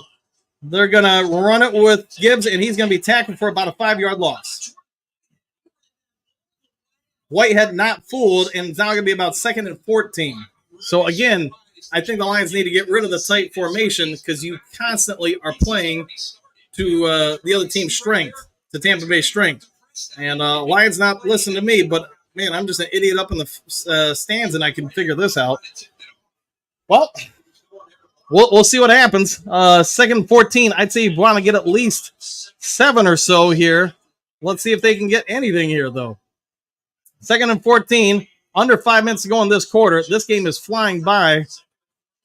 Here we go. Goff back to pass. Going to flip it out to Gibbs. He's got about 5, 6, maybe 7. So it's going to set up about, we'll say, 3rd down and 7, 3rd down and 8. The fans in Ford Field are less than happy. But Tampa Bay's defense, I think they're playing a very sound game. They are forcing the Lions to go underneath. They're not allowing the Lions to really go deep here. Will the Lions go for it on 4th down? I think a lot of it will be predicated on this play. Baker Mayfield on the sideline staring. That's all he can do. Goff making a line adjustment on the shotgun. 3 high receivers. Goff facing a 3-man rush.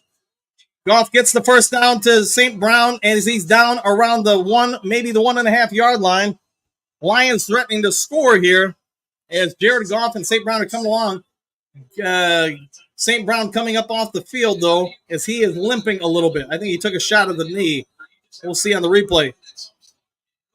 St. Brown does a good job there getting the soft spot. Yeah, he takes a shot right on the, it looks like left knee.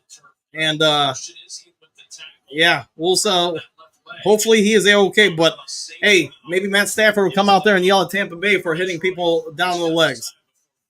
All right, they're going to step aside the commercial, so I got to turn it down. St. Brown, yeah, Ben Johnson not happy with that, and I don't blame him, but is what it is. I mean, you're going to allow guys a limited window to tackle. You're going to have to live with those low shots, and I don't think he was intentionally trying to take out his knees or anything. He was just trying to put St. Brown down, but he took a shot, and he could be hurt. So he's up, but he's back now. St. Brown hurt? Yes. Let's do this as Black Lion. St. Brown hurt? I agree. Amon-Ra, not another field goal. Hey, they're 1.5 yards away with the first down. We need to target Laporta more. He's got to get open. Doug, no excuses here. This is the game. You got to get in it. I think with what you've got on the offensive line and what they've got on the defensive line, man, I might just do quarterback sneak here if that was me. Monty for the 6. Let's hope so. Black Lion, Gurr, exclamation point. I want payback. You might get it. Buddy, he's up. Let's hope he is okay. But he did take a shot just above the knee. So my guess is, hopefully it's just a Charlie horse, something they can massage it out with one of the guns on the sideline, put a little red light on it, try to help it out. But he's probably going to be feeling that one tomorrow, would be my anticipation. All right, getting back to the chat. Let's see, Rocky, another low tackle, shout through the there, caught his left leg. I thought, yeah, right above the knee it looked like. Bo, low blow. Come on, man. Hey, remember, Kirby Joseph takes those shots too. You give these guys very limited windows to hit, and at full speed, they're going to hit some stuff. Shatter Baker's collarbone. Well, he's got to be on the field for that to happen. Where's Houston? Hopefully on the sideline because we've got the ball, right? So yeah, let's hope Houston's not playing offense for us. But to be fair, to your point though, Phil, I have not seen him in the game at all. So I would say that's a clear indication the Detroit Lions coaching staff has got some issues with him. And if you look back over his rookie year, remember we cut him, we brought him back because of injuries. The only reason why he got in the field is because of a ton of injuries. So, I mean, they may be telling you all we need to hear about him. Angie, watching the game like we are, 100%. Buddy, probably a stinger. Let's hope so. Doug, get the TD and then let our defense pay back. Yeah, let's hope they do, man. Let's hope they do. Buddy, bring him on. I'm guessing they will. But, all right, back to the game. Showing the replay. Yeah, he takes a shot right in the pad, in the thigh. So, hopefully he's okay. And he's holding the pad. He's not holding the knee. He's back on the sideline. He's standing up there. So, probably going to have to shake it off. And, yes, he's going to have a significant bruise probably tomorrow. All right, Lions at about the 1.5-yard line. First goal. Tight formation. Montgomery in the backfield. Williams in motion. They're going to power it up, and then it's a touchdown. No. There it is. There's the sign for the touchdown. There it is. Dave Montgomery with touchdown. Lions going to take the lead. Coach Rock, old term, Charlie Horse, I concur. Monty, says Phil. Is Houston out of favor of the Lions? I would think so. Trade? Well, you got to have somebody to be willing to give them. No Via Vega, go up the middle, 100%. Monty. Yeah. Thigh Bruce, probably. Hutch for life, 100%.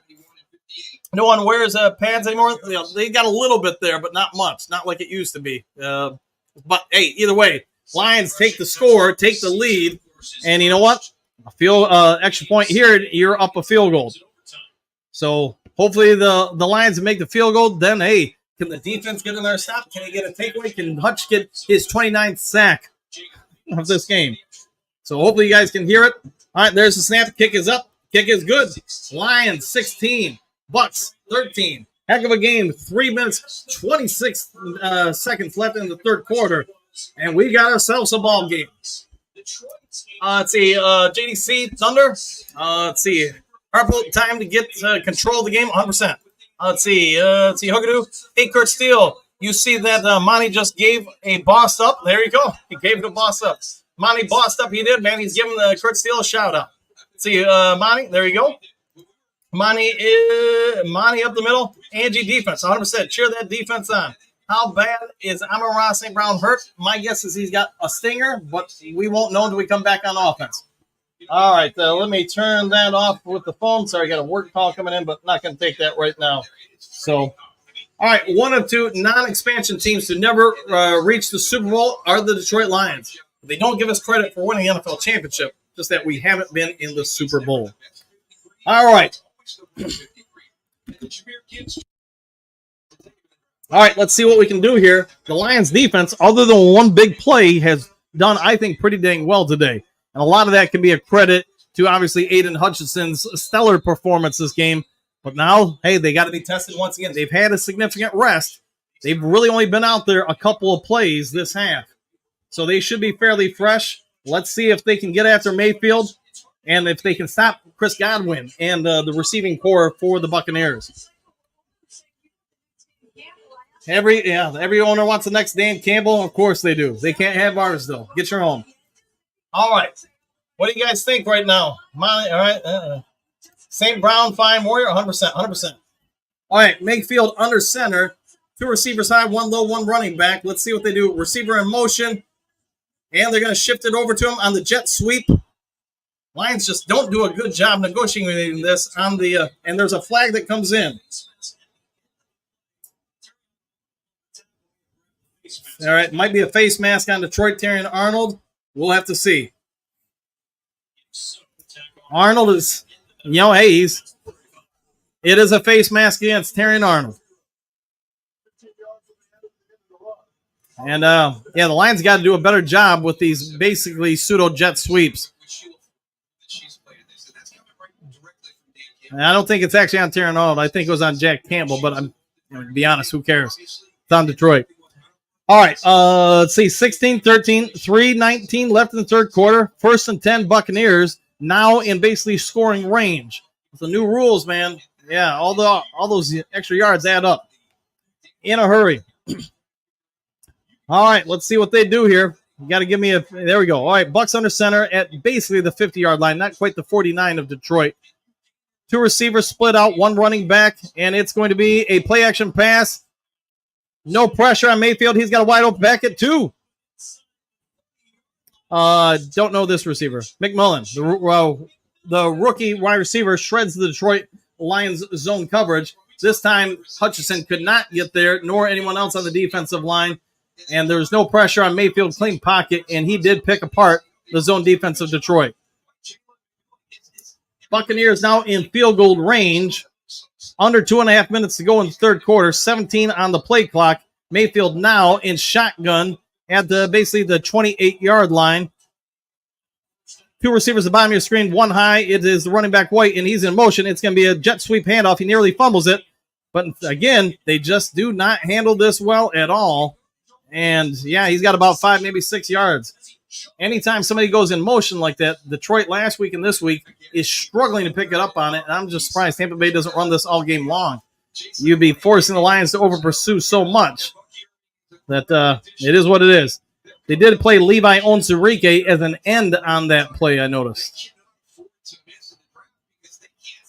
All right, 2nd and 4 after the 6-yard gain. Tampa Bay marching. They're at the 23-yard line of Detroit. Again, motion, Mayfield under center. It's play action pass. It's going to be a loop pass that is no good. He's going for Otten on basically the tight end screen. And it'll be 3rd and 4. 3rd and 4. Keeping the core together, returning starters, Tampa Bay 17, Detroit 16. Key contract extensions, 6 for Tampa, 4 for the Lions. And there's a significant pay difference between those. All right, all that don't matter right now. Lions got to go ahead and get a stop here. Force Tampa Bay to, at best, a field goal opportunity. Shotgun, 2 high, 2 low, 1 running back, Mayfield. Puts a man in motion. McMillan, the rookie. And here we go. No pressure on him. Hutchinson gets a little pressure. Mayfield's got all day. He's going to scramble, and he's going to pick up the first down, and maybe a little bit more. He's still running, and slides down. Hutchinson gets to the quarterback. I'm going to be honest. I'm not seeing much out of anybody else on that defensive line for the Detroit Lions. Hutchinson now coming off the field on his own. It's not like he's hurt. But they played man that time across the board. And like last year, if you don't get to the quarterback, yeah, they're, Lions, yeah. Mayfield dinks and dunks, gets him out of the way. 0 backfield, nobody in the backfield. Shotgun for Tampa. 3 high, 1 low. Mayfield's going to quarterback keep it again, and he's going to score.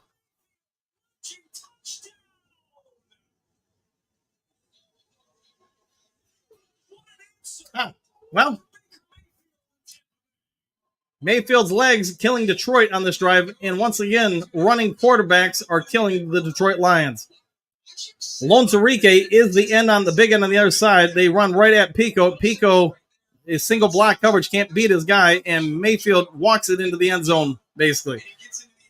Buccaneers take the lead. 34 seconds left in the third quarter. The Lions defense, which had started off looking so well, is starting to show some signs of issues. No linebacker play. Yeah, no second level. They went man zero coverage across the board, and nobody left to pick up Baker Mayfield.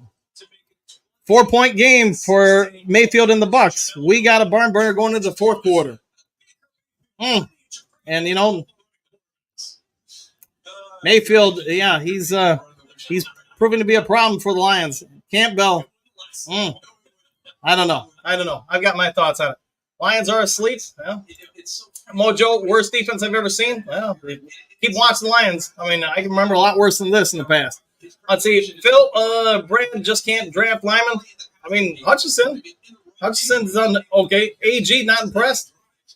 It is what it is. Let's see. Waylon, second-round pick. Montez Sweat, nah. Bruce Irvin. The problem is, Waylon, is to supersede the Bears' second-round pick, which was a high one. We would have to give up a first-round pick.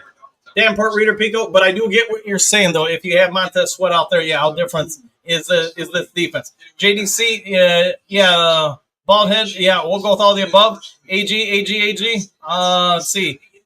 Will Lions haven't solved their defensive woes? It does look eerily similar to last year, doesn't it? See, and this is why we need a running quarterback. Well, you don't have one unless you're going to put basically the rookie out there, and now you're going to do what with that $2 million contract you just gave to Goff? So questions that need answered, my friends. Questions that need answered. Rodrigo would have been put to sleep if he would have hit him. Yes, he would have, but he didn't. And therein lies the problem. Broski, there's no aspect of life that I'm worried about. Okay, Broski, I've given you enough tries. You are now permanently banned. You can't listen to save your own butt, man. So you're permanently banned. All right, there you go. So, all right. There we go. Unfortunately, Broski, and it's not going to shake out. I've asked you so many different times, man, to cool it. You can't help yourself. You're a guy with a problem. So you've been banned. I've asked you today. I asked you earlier this week. I mean, at some point, you're just coming here being disrespectful. So there you go, my friend. Enjoy it. All right, Goff and Lions need to respond. They're going to run, and it's going to be about a 5-yard gain to David Montgomery. Lions, great opportunity here to go down the field and retake the lead. Channel can't take heat. It's nothing about that. It's just when you've asked somebody for over a year to cool it, and you get into the week, and now you've asked them 4 or 5 times. So at what point, let me ask you, I asked you to do something like 29 different times. Are you just, saying skip you to you? If you ask me to do something, I don't do it. Is that disrespectful at that point? Because I've asked you repeatedly to cool it. So you answer me that question. How would you handle it? You ask me to do something or not do something 29 different times, and I don't do it. Obviously, I have no respect for who? You. All right. Let's see. Adam. Oh, no. Buccaneers in the lead. Come on, Lions. Pull off the win. I'll go with that. Let's see. Frank Tank. Run the ball, boys. 5 yards and pile up on the middle. Correct. Play Houston for crying out loud. All right. So Lions are going to get a free first down here. At least at the 5 yards add up. Your Don Burr is all over, and he says it's free speech. He can, man. I just told Don Burr and Broski in the comment section, stop making it about each other. Stop debating Lions and Bears all the time. This is a Lions chat, not a Bears chat. He couldn't listen, so Don Burr isn't banned. But what is banned is Broski Bear. Now run, yes. Fourth quarter, end of the third quarter. Fourth quarter coming up. Now run. Today, a wholeheartedly support a ban of Broski. Now he can go to one of the other dozens of other Lions channels and spend all his time trolling and run his mouth. Yeah, and I've worked with Broski for over a year on this. And I can remember last year when the Lions won, they pulled off the comeback. He ran his mouth forever, this, that, and the other thing. At the end of the day, this is a Lions chat. And I like Broski. I think he's a good dude. He can't control himself. Just like I don't want people talking politics or religion in here or whatever. So those are the rules of the channel. You don't like it? There are other channels. There are Bears channels. You can go and talk about the Bears all day. I'm just saying this one's not for the Bears. This is Lions Talk Live. Dan reads chats on the air. Broski has been warned about 100 times. Yeah, and that's the problem. At some point, clearly Broski's holding up a middle finger to me and the Lions Talk Live community and just saying, I don't want to play by your rules. So now he doesn't have to worry about it. Bo, did they really compare Baker to Barry? It happens, man. Justin, only because AG keeps rushing forward and not getting pressure, playing zone and leaving space for the QB to run. Yeah, I would agree. He's got to address it because it hasn't been addressed. Let's see, Frank, don't worry about them, Dan. Yeah, I'm not worried about it at all, man. See, oh boy, here we go. Just tell him, Dan. Dan is a lot nicer than me. I have blocked him. I would have blocked him a long time ago. Bye, Felicia. There you go. And yes, Broski, unfortunately, you can go do it somewhere else now.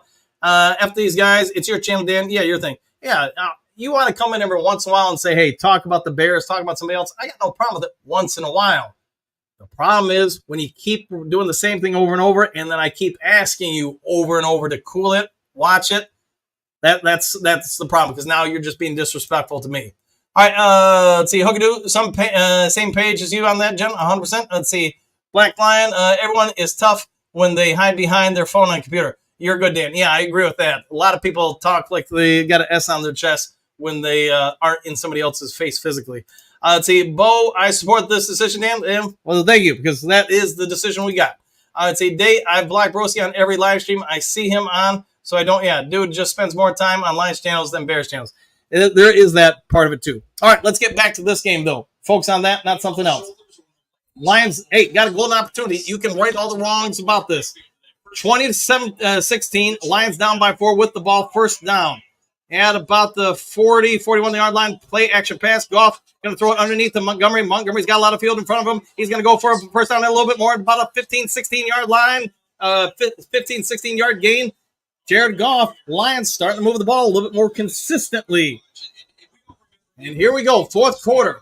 St. Brown is on the field, by the way, for those who are asking. So, and Glasgow was out there. They moved Glasgow, I noticed, out to, at least on that play, he was playing right tackle. Anybody else who caught that, let me know. But Goff under center, power formation again, 2 receivers. And, man, they are just playing into the Tampa Bay strength because anytime they see this, boy, I don't know. I mean, they're not asking me, though. They're not asking me. I'm over the power I formation for the Lions. Unless you're going to do something different with it. Tampa Bay, just like the Rams, are all over this, knowing what it is a run. So 2nd and 10, Lions now going to have to make up a little ground here.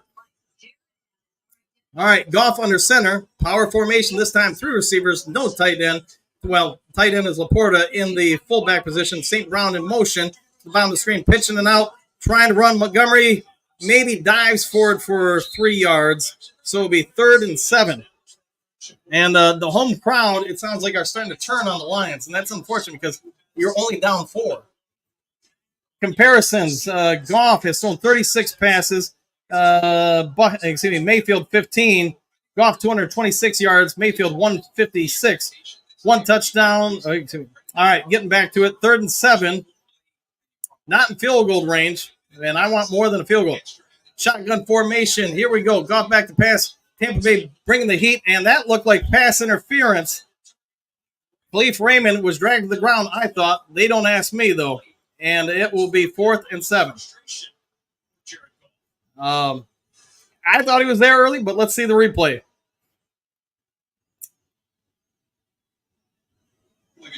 I mean, it's close. It's close. But 4th and 7. So I'll just say this. The Lions offense does not look like it's in full gear. But again, you're not doing yourself any favors by trying to go with this power formation and running the strength of the Bucs D. But it's easy to coach from up here.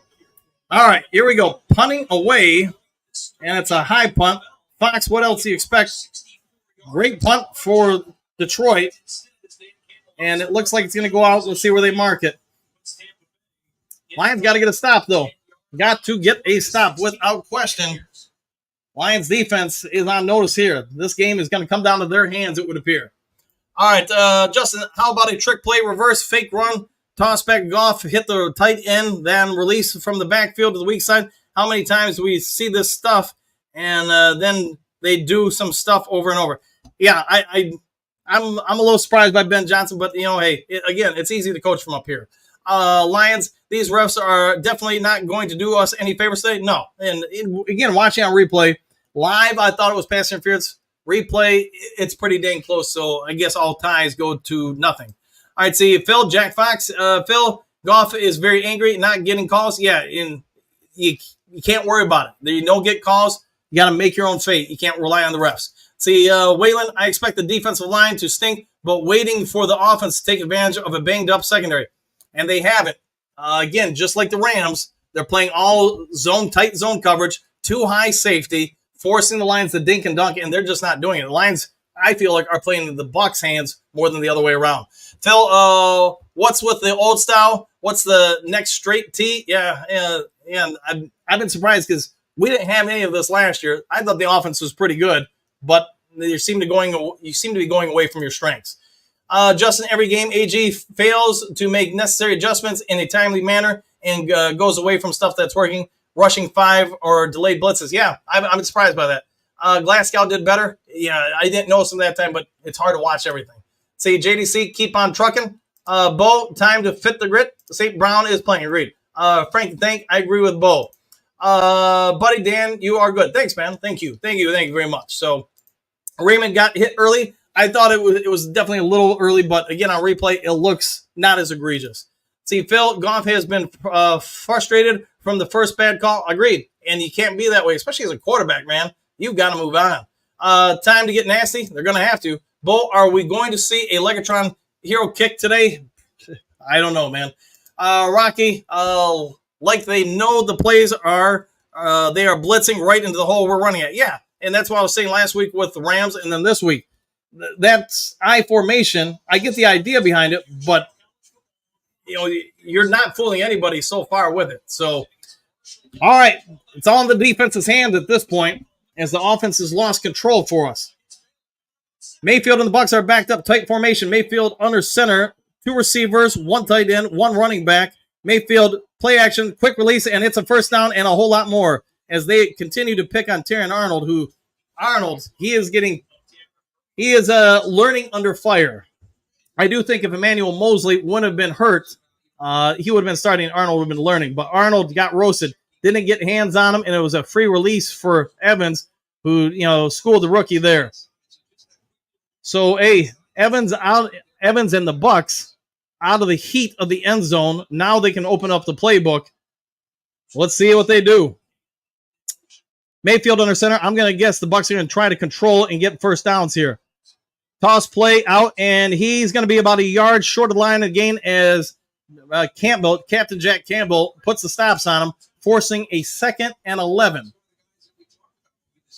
Again, though, I want to repeat this. Even if we, win or lose this game, I'm going to say this. It's September. It's not November or December. That's where I think this young team, they've got some real upside. We might not go undefeated, although hopefully we win today and keep pushing towards undefeatedness. Hutchinson sets the corner on that prior play as we watch, and Campbell gets in there.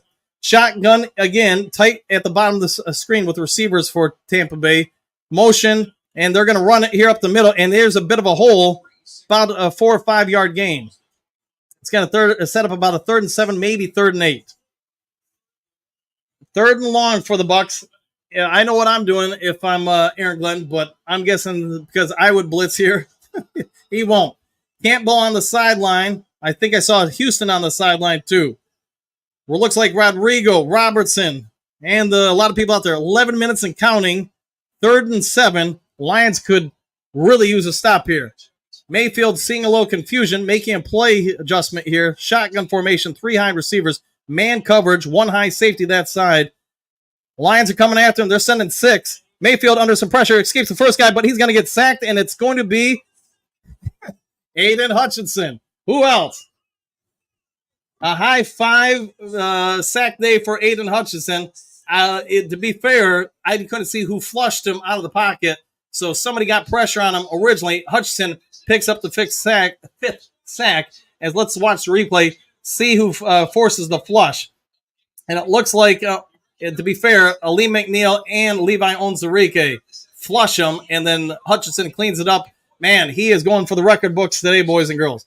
All right, 10 minutes and counting, 10-14 left in the 4th quarter, 4th and 11. Mayfield and the Bucs having to punt it away. Let's see what the Lions can do as they can still now control their own fate. Raymond slides the catch, now gets up, running a little bit. He's up to just shy of the 50. We're going to mark him down at the 48-yard line. 9 minutes, 57 seconds left in this game, and the Lions have a chance. There was a fumble by Mayfield, but he did recover it. I did not see that on the first play of it. So, we got a ball game, baby. Are you guys ready for some football? I would hope so. Hold on. Let me hit a button here. I'm guessing my sound on the computer, it times out after a while, so let me see if it's back on. Yeah, it's back on. But that doesn't affect you guys. It's just me in case I want to play something. All right, so let's see. Go to the comment section. Black Lion, 5 sacks today. Unreal, 100%. 5 sacks? Yes. And I know a bunch of you guys have said it earlier. Imagine what Montez Sweat would have done with Aiden Hutchinson and the crew. I don't know. They've got to get something figured out here. It's awesome when guys got 5 sacks. It also means some other people need to step up here. Levi's having a day. Phil, you are right. Watching him, they're playing him in end. They're playing him inside. He's playing all around, and he hasn't been bad. They're just not finishing the other guys. See, number 5, Hutch. Troy, Hutch with 5. That's unreal. Yeah, 5 sacks. Yeah, if you play Madden, I'm guessing he's going to get a ratings increase. Day Hutch wasn't satisfied with merely a hat trick day. Yeah, he might get a double hat trick. Let's see, Hutchinson Defensive Player of the Year. Long year to go, but you know what? I'm going to imagine he's near the top of the rankings when it comes around. Top of the sack total, but he's going to get more attention as the season goes on. Other people are going to have to step up. Hookadoot, number 5. Oh, yeah. Levi, number 91, baby, 100%. See, Hutch got another. He did. Let's see. Hutch says, buddy, Moonscar, sack number 5. Yes, sir, 5. Black Lions, Evans needs 2 to cover him. Maybe. Lions, though, they just need to go and score a touchdown here.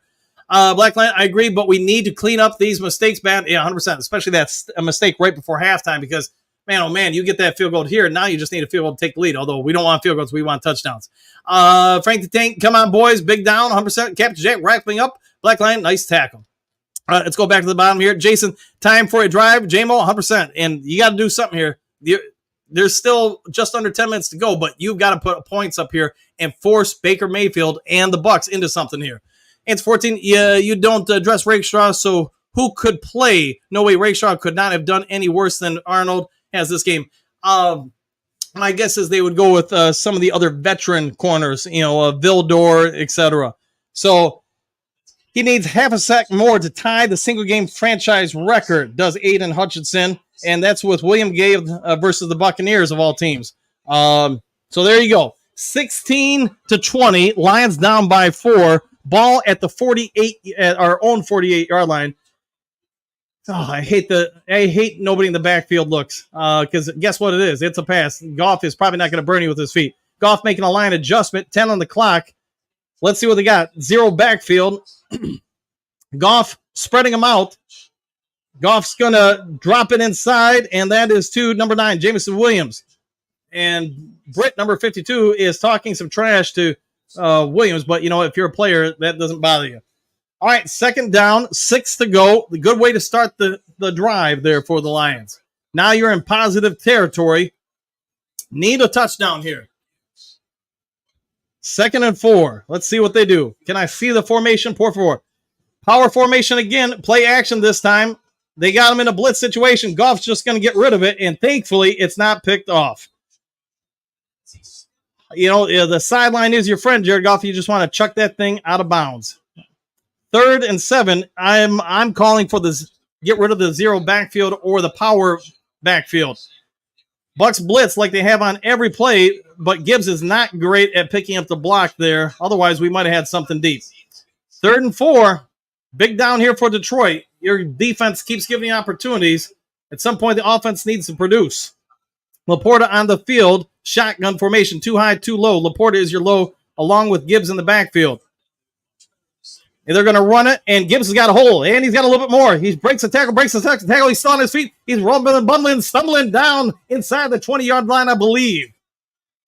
Tampa Bay got caught out of position. Great play call by Ben Johnson. Lions last year were one of the more heavily, they might have led the league in 3rd and long runs. Great call, great kickouts across the line of scrimmage. You see Gibbs get it. He breaks 1 tackle. He breaks a 2nd tackle. He now nearly breaks the 3rd tackle. They're at the 23-yard line, excuse me. Shotgun formation. Goff making some line adjustments. We got too high safety look from Tampa. Zone coverage. Linebackers tight underneath. They want to take away the middle of the field. And, Lions got to run again. This one not as effective, but still going to get about 3, maybe 4 yards. Rumbling, bumbling, and stumbling on the play before. It was a nice run, wasn't it? That was Glasgow. Man, forced Goff misthrow. Yeah, it could be. I have not thought Glasgow has played well this game, and at times against the Rams. So, all right, let's focus on this, though. 8 minutes, 11 seconds to go, 20 on the play clock, 4th quarter, 2nd and 5. Goff and the Lions driving. They are now in the red zone. 18 yards from pay dirt. St. Brown in motion. He's going to block or help block, and it's going to be a run with Gibbs again up the middle. A flag, and we'll see what the flag is. Holding against the offense. It's going to be 2nd and 15 now. And this one's on Frank Ragnow. So let's watch him here.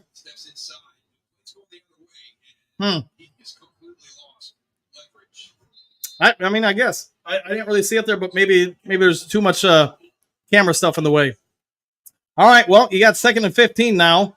You got 2 downs here. Goff in the shotgun. Too low, too high.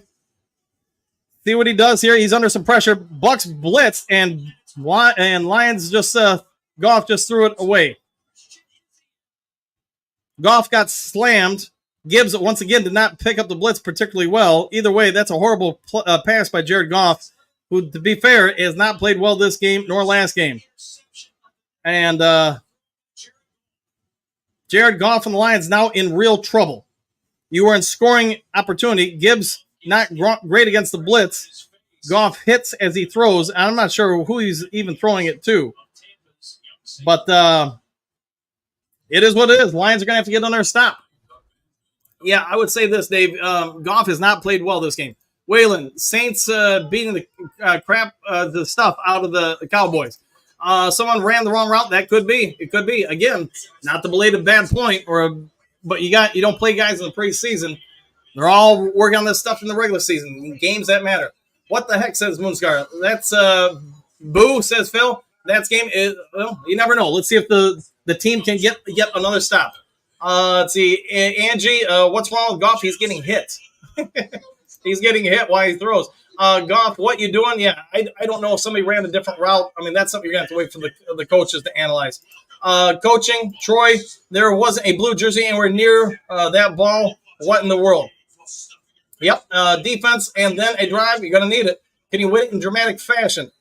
Jerry, these guys are not nearly as focused as last year. Yeah, I would say, I mean, I get you're starting with 2 playoff teams. So you are having a tough start. But, last year we lost to Seattle, and there were a lot of fans that thought the world was burning at that point. It is what it is. You still got an opportunity here, but you're obviously putting yourself in a bad situation. I got that one. So, all right, we get the point here. It's all down to the defense at this point. Okay, we can open up the playbook now. The play calling, again, you guys have heard me all last week and this week. I'm not a fan of the power formation. Maybe something comes out of it in time, but right now this thing is not predictable, and I think you keep putting the team in a bad hole. Bo, need to give Hutch another chance. Well, Hutch has got it now. They just ruined the odds. It happens. Let's see, Rocky, I'm starting to call what they're going to do. Yeah, and that's the problem. You are becoming very predictable. JMO, I said that last week. Okay. Coaching, prediction, etc. Lots of cleanup, 100%. But again, keep in mind, it's September. It's not November, December. Put in Hooker. The only problem I would say, Mojo, is if you don't think he's clearly better than Goff, then you rob yourself of any chance of coming back probably this game. All right, but who knows? Maybe he would win it. Justin, they are being super predictable. I would agree. I would concur. All right, back to the game we go. 7:34, 1st and 10. Lions need to stop in the worst way possible. Buccaneers here, I'm going to guess they're going to try to get 4 first downs and really put the Lions in a bad situation. All right, Mayfield making an audible, 10 seconds. He's going to shotgun. Lions are stacking the line. Linebackers up and clear outside move. Davis stumbles, and Mike Evans is going to get a first down. So clock is running. So they're going to review the interception here on the TV. Amon-Ra St. Brown is highlighted here. Well, let's see what the replay shows. So, yeah, he had a deep shot to 17, Tim Patrick. But again, like they have all game, Buccaneers playing too high zone, like the Rams. They're forcing the team to dink and dunk. I'm not really sure what Goff saw there because to me, I don't see anything. 1st and 10, Buccaneers, under 7 now on the clock. It's going to be a run play. It's up the middle, and there's a bit of a hole, and he's going to get about 5 yards, I think. Well, depending on where they mark it, maybe 4. You got to expect the Buccaneers are going to throw a bunch of short passes and run here as the clock is now majorly their friend. Goff's throwing the ball 50 times, yeah. And a lot of that's a credit to the Bucs defense. They have not allowed the Lions to run very much at all. Lions, you're going to have to get a stop here. 2nd and 6. Tampa Bay with a real chance to eat a lot of clock here. Lions are needing a stop in the worst way possible. Lions stacking the line now. Everybody up. Buccaneers under center, Mayfield, play action pass. Hutchinson bearing down again, and a flip backwards. Might not be a sack, but oof. Otten took a big shot, and he's going to lose some yards. So not a sack, but might as well be, because they just lost, I think, about 5 yards there. Mayfield nearly got taken down. Hutchinson, and then somebody else. Reeder got to him, pitches it back. Hey, good job by making sure that turned into a loss, not a gain on the play. Hutchinson is roasting this Buccaneers offensive line, but again, the Lions need to stop. 3rd and 12, 5.5 minutes left in this game. Major play here. Lions showing single high, now double high safety, man across the board. Here they come. Hutchinson, he's getting double teamed, deep pass out route, and it is out of bounds. Davis on the coverage. McMillan wants a pass interference. Don't we all, my friend? The Lions have wanted that all game long. No flags, 4th and 12, and the Bucs put 2 guys on Aiden Hutchinson. Lions left Davis one-on-one coverage with McMillan. And I'm not going to lie, Lions got away with one there. But, hey, it happens. Bucs got away with one earlier in this game. So, games do kind of balance themselves out, I find. All right. Lions offense, you can go down and win this game here. Or put yourself in real good position. Lions defense, we can all say what we want. But really, outside of 2 plays, I think the defense has played pretty well this game. And Lions going to get the ball at about the 16, 17-yard line. Jared Goff, will he be a hero or will he be a zero? All will be revealed after this commercial break. Hey, the only thing I can say, I get we're all Lions fans. I get we're all jumping up and down. You know, it's going to be the end of the world if we lose. It's going to be the greatest thing ever if we won. The only thing I can say is keep in mind, there are 17 games in the regular season. You lose one game, especially to a playoff team, it's not the end of the world. You got to move on to the next game, and then the next game, and then the next game. Think about this. The year New England went undefeated in the regular season, doesn't matter because they lost the game that did matter, the Super Bowl. I can remember other times where the Lions were 0 whatever and played some team that Super Bowl expectations that year. Lions would win. They might not win another game the rest of that year, but you know what? They won that game, and that obviously that other team didn't stop playing. So you got to keep it in some perspective. Doug missing that other wide receiver. Patrick needs game time. He'll get that. Yeah, I'm liking what I'm seeing limited out of him today, but I am liking it. Can't help yourself. Yeah, can't help yourself indeed. Frank the Tank. Yes, sir. Blade, excuse me. Black line for the car for the $1 million. Come on down. There you go. Let's see. Southwest line. Goff has to play better. Hopefully it starts on this drive. That would be a great time for it, wouldn't it? Let's see. Rocky M. Okay, use the clock and get a TD with not much time left. That's a great recipe right there. Moonscar. All right, D. We did what it was supposed to. Yeah, you can't blame the D, really. I mean, yes, Terrion Arnold, a rookie, gave up that first touchdown on blown coverage. Yes, the zero coverage and Mayfield, clearly they had the design run called there for him, got the touchdown. But for the most part, I feel like for a young defense that's trying to come together, they've done fairly well this game. The offense, though, has not looked good. Phil, come the heck on, 100%. Day, great stop by the D. Well done. Okay, offense still has a shot at redemption. It does. Lions get the ball back. Don't give it back. Win it, 100%. All right. QB of the Mexican National Football League team. Okay. All right. So let's get back, see what happens. We got a barn burner like we did last week. So let me get the comments off the screen just so you guys. There we go. All right. 5:12 left. 3 timeouts, both teams. And you got the 2-minute warning. What has Ben Johnson got? Goff has thrown 40 passes. And that's probably not the recipe they wanted going in. 18-yard line to start. Goff under center. St. Brown in motion. David Montgomery, the running back. Play action pass. Goff under some heat. We're going to throw it to Montgomery. Montgomery's going to get flipped down just shy of a first down. So, they went low on him. He picked it up. 9-yard gain. Under 5 minutes to go. So, both guys trying to get low to get position. Hey, just hold on to that ball, man. 2nd and 1 now. Let's see what they do. I know what I would do. I'd run it twice here to get that first down. Maybe 3 times. Under 5 to go. 4:39 counting. Man in motion is Khalif Raymond. play action pass. Montgomery picks up the blitz, and it is a catch to Cleif Raymond, who gets out of bounds. First down, 4:30. The clock is momentarily stopped until they set the ball. So, Lions got an opportunity here. You can pull victory out here. Raymond, nice cut. Nice timing with the pass for Goff.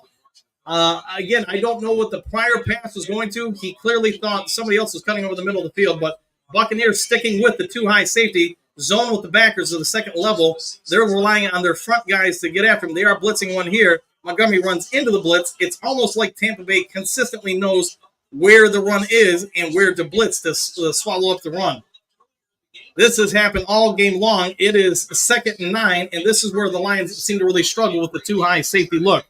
Because if it's me, I'm looking at it as we got 3 downs to get this first down. 16-20, Lions down 4. 4 minutes and under now. Goff under the shotgun, 45-yard line, 2nd and 9. Laporta in motion. Bucs blitzing again. Gibbs runs, and again, man, I just don't know what Ben Johnson is seeing here. Yeah, I mean, they keep running the blitzes, and I don't know. Maybe they need to move Ben Johnson up into the booth because he just seems to be struggling to read what Tampa Bay is doing. And, hey, it's 3rd and 9. Yeah, maybe 3rd and 8 if you're lucky. So, it is what it is. Lions shotgun formation. You're putting Goff once again in a bad situation. Nobody in the backfield. Again, 3rd and 9. What are you going to do? Here we go. Goff, what you got? 4-man rush to St. Brown. And St. Brown, I think they're going to mark it right at the first down. 3:05. And yes, at least unofficially from my spot, that is a first down. But I will say this. One thing I'm watching here, J-Mo's got to get a little bit better with some of his coming out of the cuts. He just doesn't come out crisp. He comes out rounded. If you guys remember when I used to report on T.J. Hutchinson, I always thought that's why Goff threw a lot of his interceptions to T.J. Hutchinson because Hutchinson did not come out hard in his cuts. Also, Gibbs has got to get better in picking up the blitzers. Montgomery in this time, play action pass, blitz is there. Goff underneath to Raymond again. Hit from behind. He's going to get about 6, maybe 7 yards, depending on where they mark him. Under 3 minutes to go. The Lions are driving. Woo! We got a game here, don't we? Corners will bite. Say Frank, think corners will bite. We have a double move. Well, Detroit Lions 6 wins when they're trailing by 3+ points with less than 5 minutes remaining. Tied for the most in the NFL with the Seahawks. 2:34 and counting. Shotgun. 2nd and 2. What do? You're at the 36. They're going to run an option play with Goff? Who is calling these plays? Nobody's worried about Goff running. Come on. You got to be kidding me.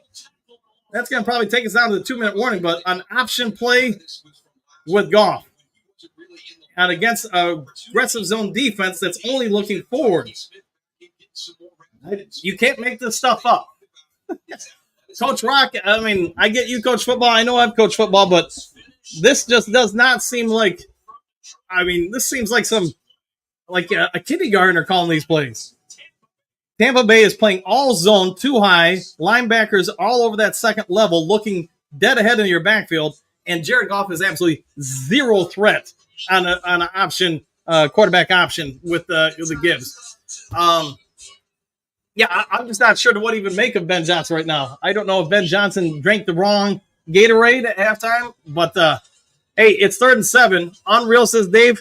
Coaching is so bad. Phil, I would say a lot of this game is on the coaches, and not trying to be rude, not trying to put down a coach, but obviously the play right before halftime is on coaching. Some of these play calls are on coaching.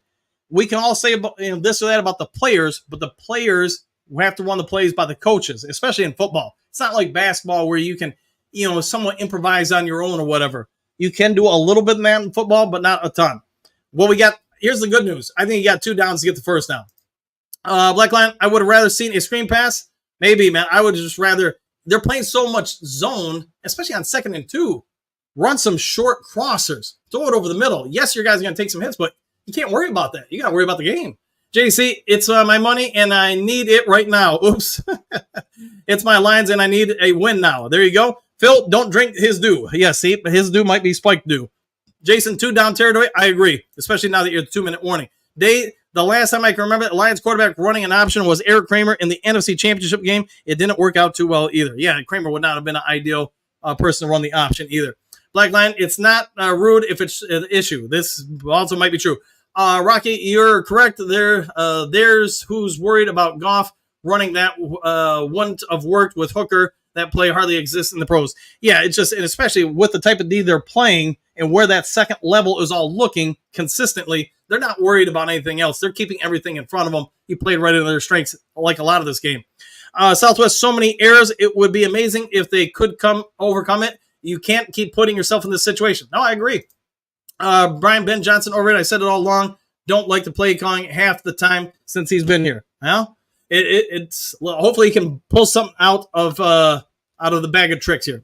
All right, let's see what they do here. I get some of you guys may be ahead of me, some of you may be behind. 2-down territory, in my opinion, because really a field goal at this point does you no good. If you would have scored right or got the field goal right before half, then yeah. All right, shotgun formation. Laporta in motion. 3rd and 7. You've been your own worst enemy this game. What can you do this time? 4-man rush. And underneath to Laporta, who's going to be about a yard short. So 4th and 1. What are you going to do? They got to go for it, obviously. And you're not going to call a timeout here because if you don't get it, you got at least some chance with your D. I'm probably pulling out Panay Sewell, having him be the lead fullback, and David Montgomery running right behind him. But they don't ask me, as you guys probably egregiously know at this point. So, all right, 4th and 1. Wow, I don't like this at all. But Gibbs out wide on a jet sweep pull. He's got it in a whole lot more. He's going to run. He's rumbling, bumbling something down the sideline, and he's out of bounds. Oy vey. But you know what? He's going to be down at the 14-yard line, and 1 minute and 15 seconds left. The Lions can burn a little bit more time. He nearly scored. But you know what? Man, a game of inches. Gibbs is literally just inches away from walking that thing into the end zone, but he ran out of sideline. Lions control their own fate and control the clock. Huge pickup by the Detroit Lions. 1st down, Detroit. Just over a minute to go in the 4th quarter. Down by 4. 1:17 left. And we're going to call a timeout. Who's calling the timeout?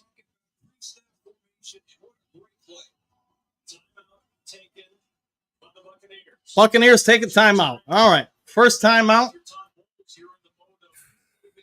Hey, I'm going to say this. We pull out this win. Think about all the things we haven't done well last week and this week. You pull out this win, and you got so many things to pick up. We'll go with it. Nail biter it is, JDC. Nail biter it is. Jamison Williams really freed up Gibbs on that play. They're showing the replay, and yes, he got enough of Levante David on that to just displace him. Good for J-Mo, man. He has been a pretty good run blocker, in my opinion, during his time in the NFL. All right, let's see what we do here. Don't put spoilers in the comments section. Hopefully you're listening to me. Don't spoil it for anybody one way or the other. I know it's tough, but if you guys can, sounds like I'm on time with most of you guys, but we're at the 14-yard line. Lions have 3 timeouts. Buccaneers 2. Lions are down 4. Buccaneers up 4. Buccaneers are up 4. How about that? 20-16, 1:16. And I'm not sure what the delay is. I'm guessing they need to reset the play clock. All right. Yes, officials are telling to reset the play clock. All right, they're saying no timeout charge for Tampa Bay. Not sure what that's about, but hey, on that one, I'm going to trust the officials. Shotgun formation. What are we going to do? Here we go. It's in Goff's hands. He's going to throw it underneath to Gibbs, who's going to lose about 4 yards. It is what it is. All right, so 2nd and 13, we'll say. First time out, Tampa Bay here. That's a surprise by me that Tampa Bay is calling the timeout there. But we'll see what happens. But this is 4 down territory, obviously, if you're Detroit Lions. Again, you kick that field goal right before half, you're in a whole different game right here. Whole different game. But doesn't matter. It is what it is. Here's where you are. But all right. Hutchinson, 4.5 sacks. So, yes, they gave him a half sack on one of them. So, 4.5 for the game. Detroit, 3 for 3 on 4th downs. Chris Godwin has roasted you 117 yards. The rest of the team, 68. All right. Yep. No, don't spoil it for anybody in the comments section. Do it after the play. 112, second down, 1 minute and 12 seconds left. Goff shotgun formation. Goff back to pass. And to Jameson Williams for about 7 yards, maybe 6. So 3rd and about 8, 3rd and 7. Tampa Bay's playing, like I've said it before, 3rd and 9. They're playing great defense the way they're doing it with the 2 high safeties. They're making the Lions all game long, dink and dunk. I'm surprised Ben Johnson hasn't made adjustments and been more assertive with crossing routes and things of that nature, especially, with a couple guys crossing underneath and then somebody in the middle of the field. Force that second layer of the defense in a no-win situation. They haven't done that, but here we are. 3rd and 9, 4 down territory. Goff again throws it underneath on a screen pass to Gibbs, who gets about a yard. I don't get these play calls at all. I don't get these at all. There is no assertiveness, no aggressiveness, and it's check down football from the Detroit Lions. So here we go. 4th and whatever it's going to be, about 8. Yeah. Huh. Now you've got to throw it towards the end zone, and now, Gibbs barely missing that touchdown is huge. All right, 4th and 8, second timeout for the Bucs. I'm surprised they're calling their timeouts. But, yes, the Lions have kept all of their timeouts, so the Buccaneers, if they stop Detroit, will have to get a first down to end this game. And it'd be a great time to set a play-action pass if I'm the Bucs. All right, well, let's see what you do here. 4th and 8. Man, if you could draw them offsides, that'd be great here. It's going to be a tough order against the 2 high safety looks. Zone coverage, Goff, shotgun underneath. He's going to be short of the line of game. All right. Yep. I'm not going to blame the players for this game. I'm going to blame a lot of this play calling on this game. And I don't get it. So let's watch the zone coverage on the replay here. I've been talking about all game. You're releasing underneath. Levante David's out wide watching the sideline. There's no pressure on that outside sideline or the zone to expand. I mean, the Lions put nobody on that X route to go up the sideline and force the middle of the field to expand with those backers. Again, I don't get it. I mean, this is just some high school stuff. All right, well, it is what it is. Lions defense now has to save the day once again. I got to imagine you're going all after him, and Tampa Bay's got to be aware of it. A toss play, and he's going to get nothing. Got to get him down. He got him down. Timeout, Detroit. If I'm Tampa Bay, I'm probably just making them use their timeouts. There's 48 seconds. You're going to force them into all Hail Mary if they get the ball back. So, Ben Johnson, offensive coordinator for Detroit, he's going to have a lot to answer for this game, in my opinion. And I'm not trying to be rude. It's just, hey, part of coaching, especially the higher levels you go to, you get picked apart if with some of this play calling, and this play calling, in my opinion, and I thought they would improve upon some things versus last week. That didn't happen. And the other part, too, is the offensive line. The Bucs, a lot of this pressure has been with just 4-man fronts. All right. Can we get an interception? Can we get a strip sack, fumble, something? Terry Arnold backing off, giving a little bit of a cushion here, about 7 yards off. Bucs satisfied with running it, and he's going to get about 4 yards there. Timeout by Detroit, 45 seconds left. If I'm the Buccaneers, Do you trust Mayfield?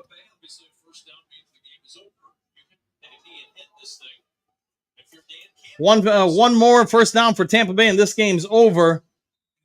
Detroit has only themselves to blame. But again, I'm going to keep repeating this. It's a September game, not a November or December game. So, is what it is. All right. Let's see what they do. 3rd and 6. Lions need to stop in the worst way possible. This is it. This is your ball game. One timeout left, both teams. Mayfield under center.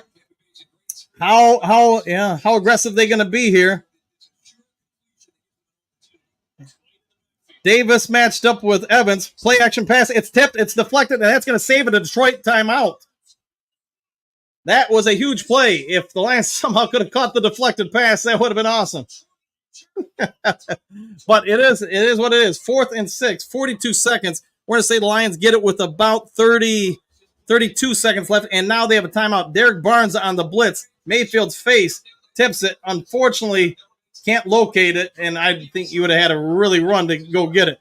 But it does keep a timeout for the Lions. Do they have a miracle? Hey, Tim Patrick, you want something here? Let's see what happens. Let's see if I'm right that the Lions will get it with about 35 seconds left. Barnes with a heck of a play there. All right, the punt is away. It's up there. It's out there. It's a good one. Cleve Raymond coming up to catch it. He's at the 45. We're going to say about the 43-yard line. 33 seconds. Sorry, everybody. I was off by 2. All right. You got a timeout. That's what that deflected pass did for you.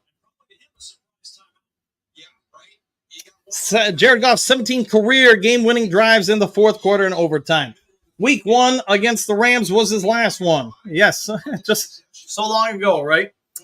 All right, Tampa Bay, they're going to keep playing that too high safety, and they're going to force you to throw underneath. The good thing is, if you can get it, you can get some shots out of bounds. Keep that timeout. St. Brown's in, Cleve Raymond's in, Laporta's in, and Jameson Williams is in. 4 guys rushing underneath to St. Brown. I don't get this play call. And I'm guessing you're calling the timeout right away. St. Brown limping noticeably. I don't get this, man. And St. Brown, I'm guessing, is done for the day.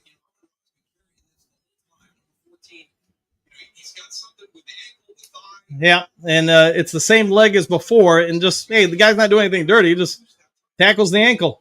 And you got to get him off the field, man. He is not healthy. He is not healthy. St. Brown, 11 catches, over 100 yards receiving. Second one for Detroit, 27 seconds left, and now you are out of timeouts. So, again, hey, here's what it is. They don't ask me about play calling. And St. Brown, yes, I'm thinking he's probably done for the game here.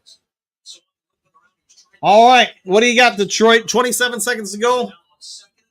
You're going to have to get out of bounds. Bucs got to know it, and that they're going to expand that zone. They're going to give you the middle of the field. They're going to give you anything that keeps the clock ticking. So 2nd and 1, Laporta in motion.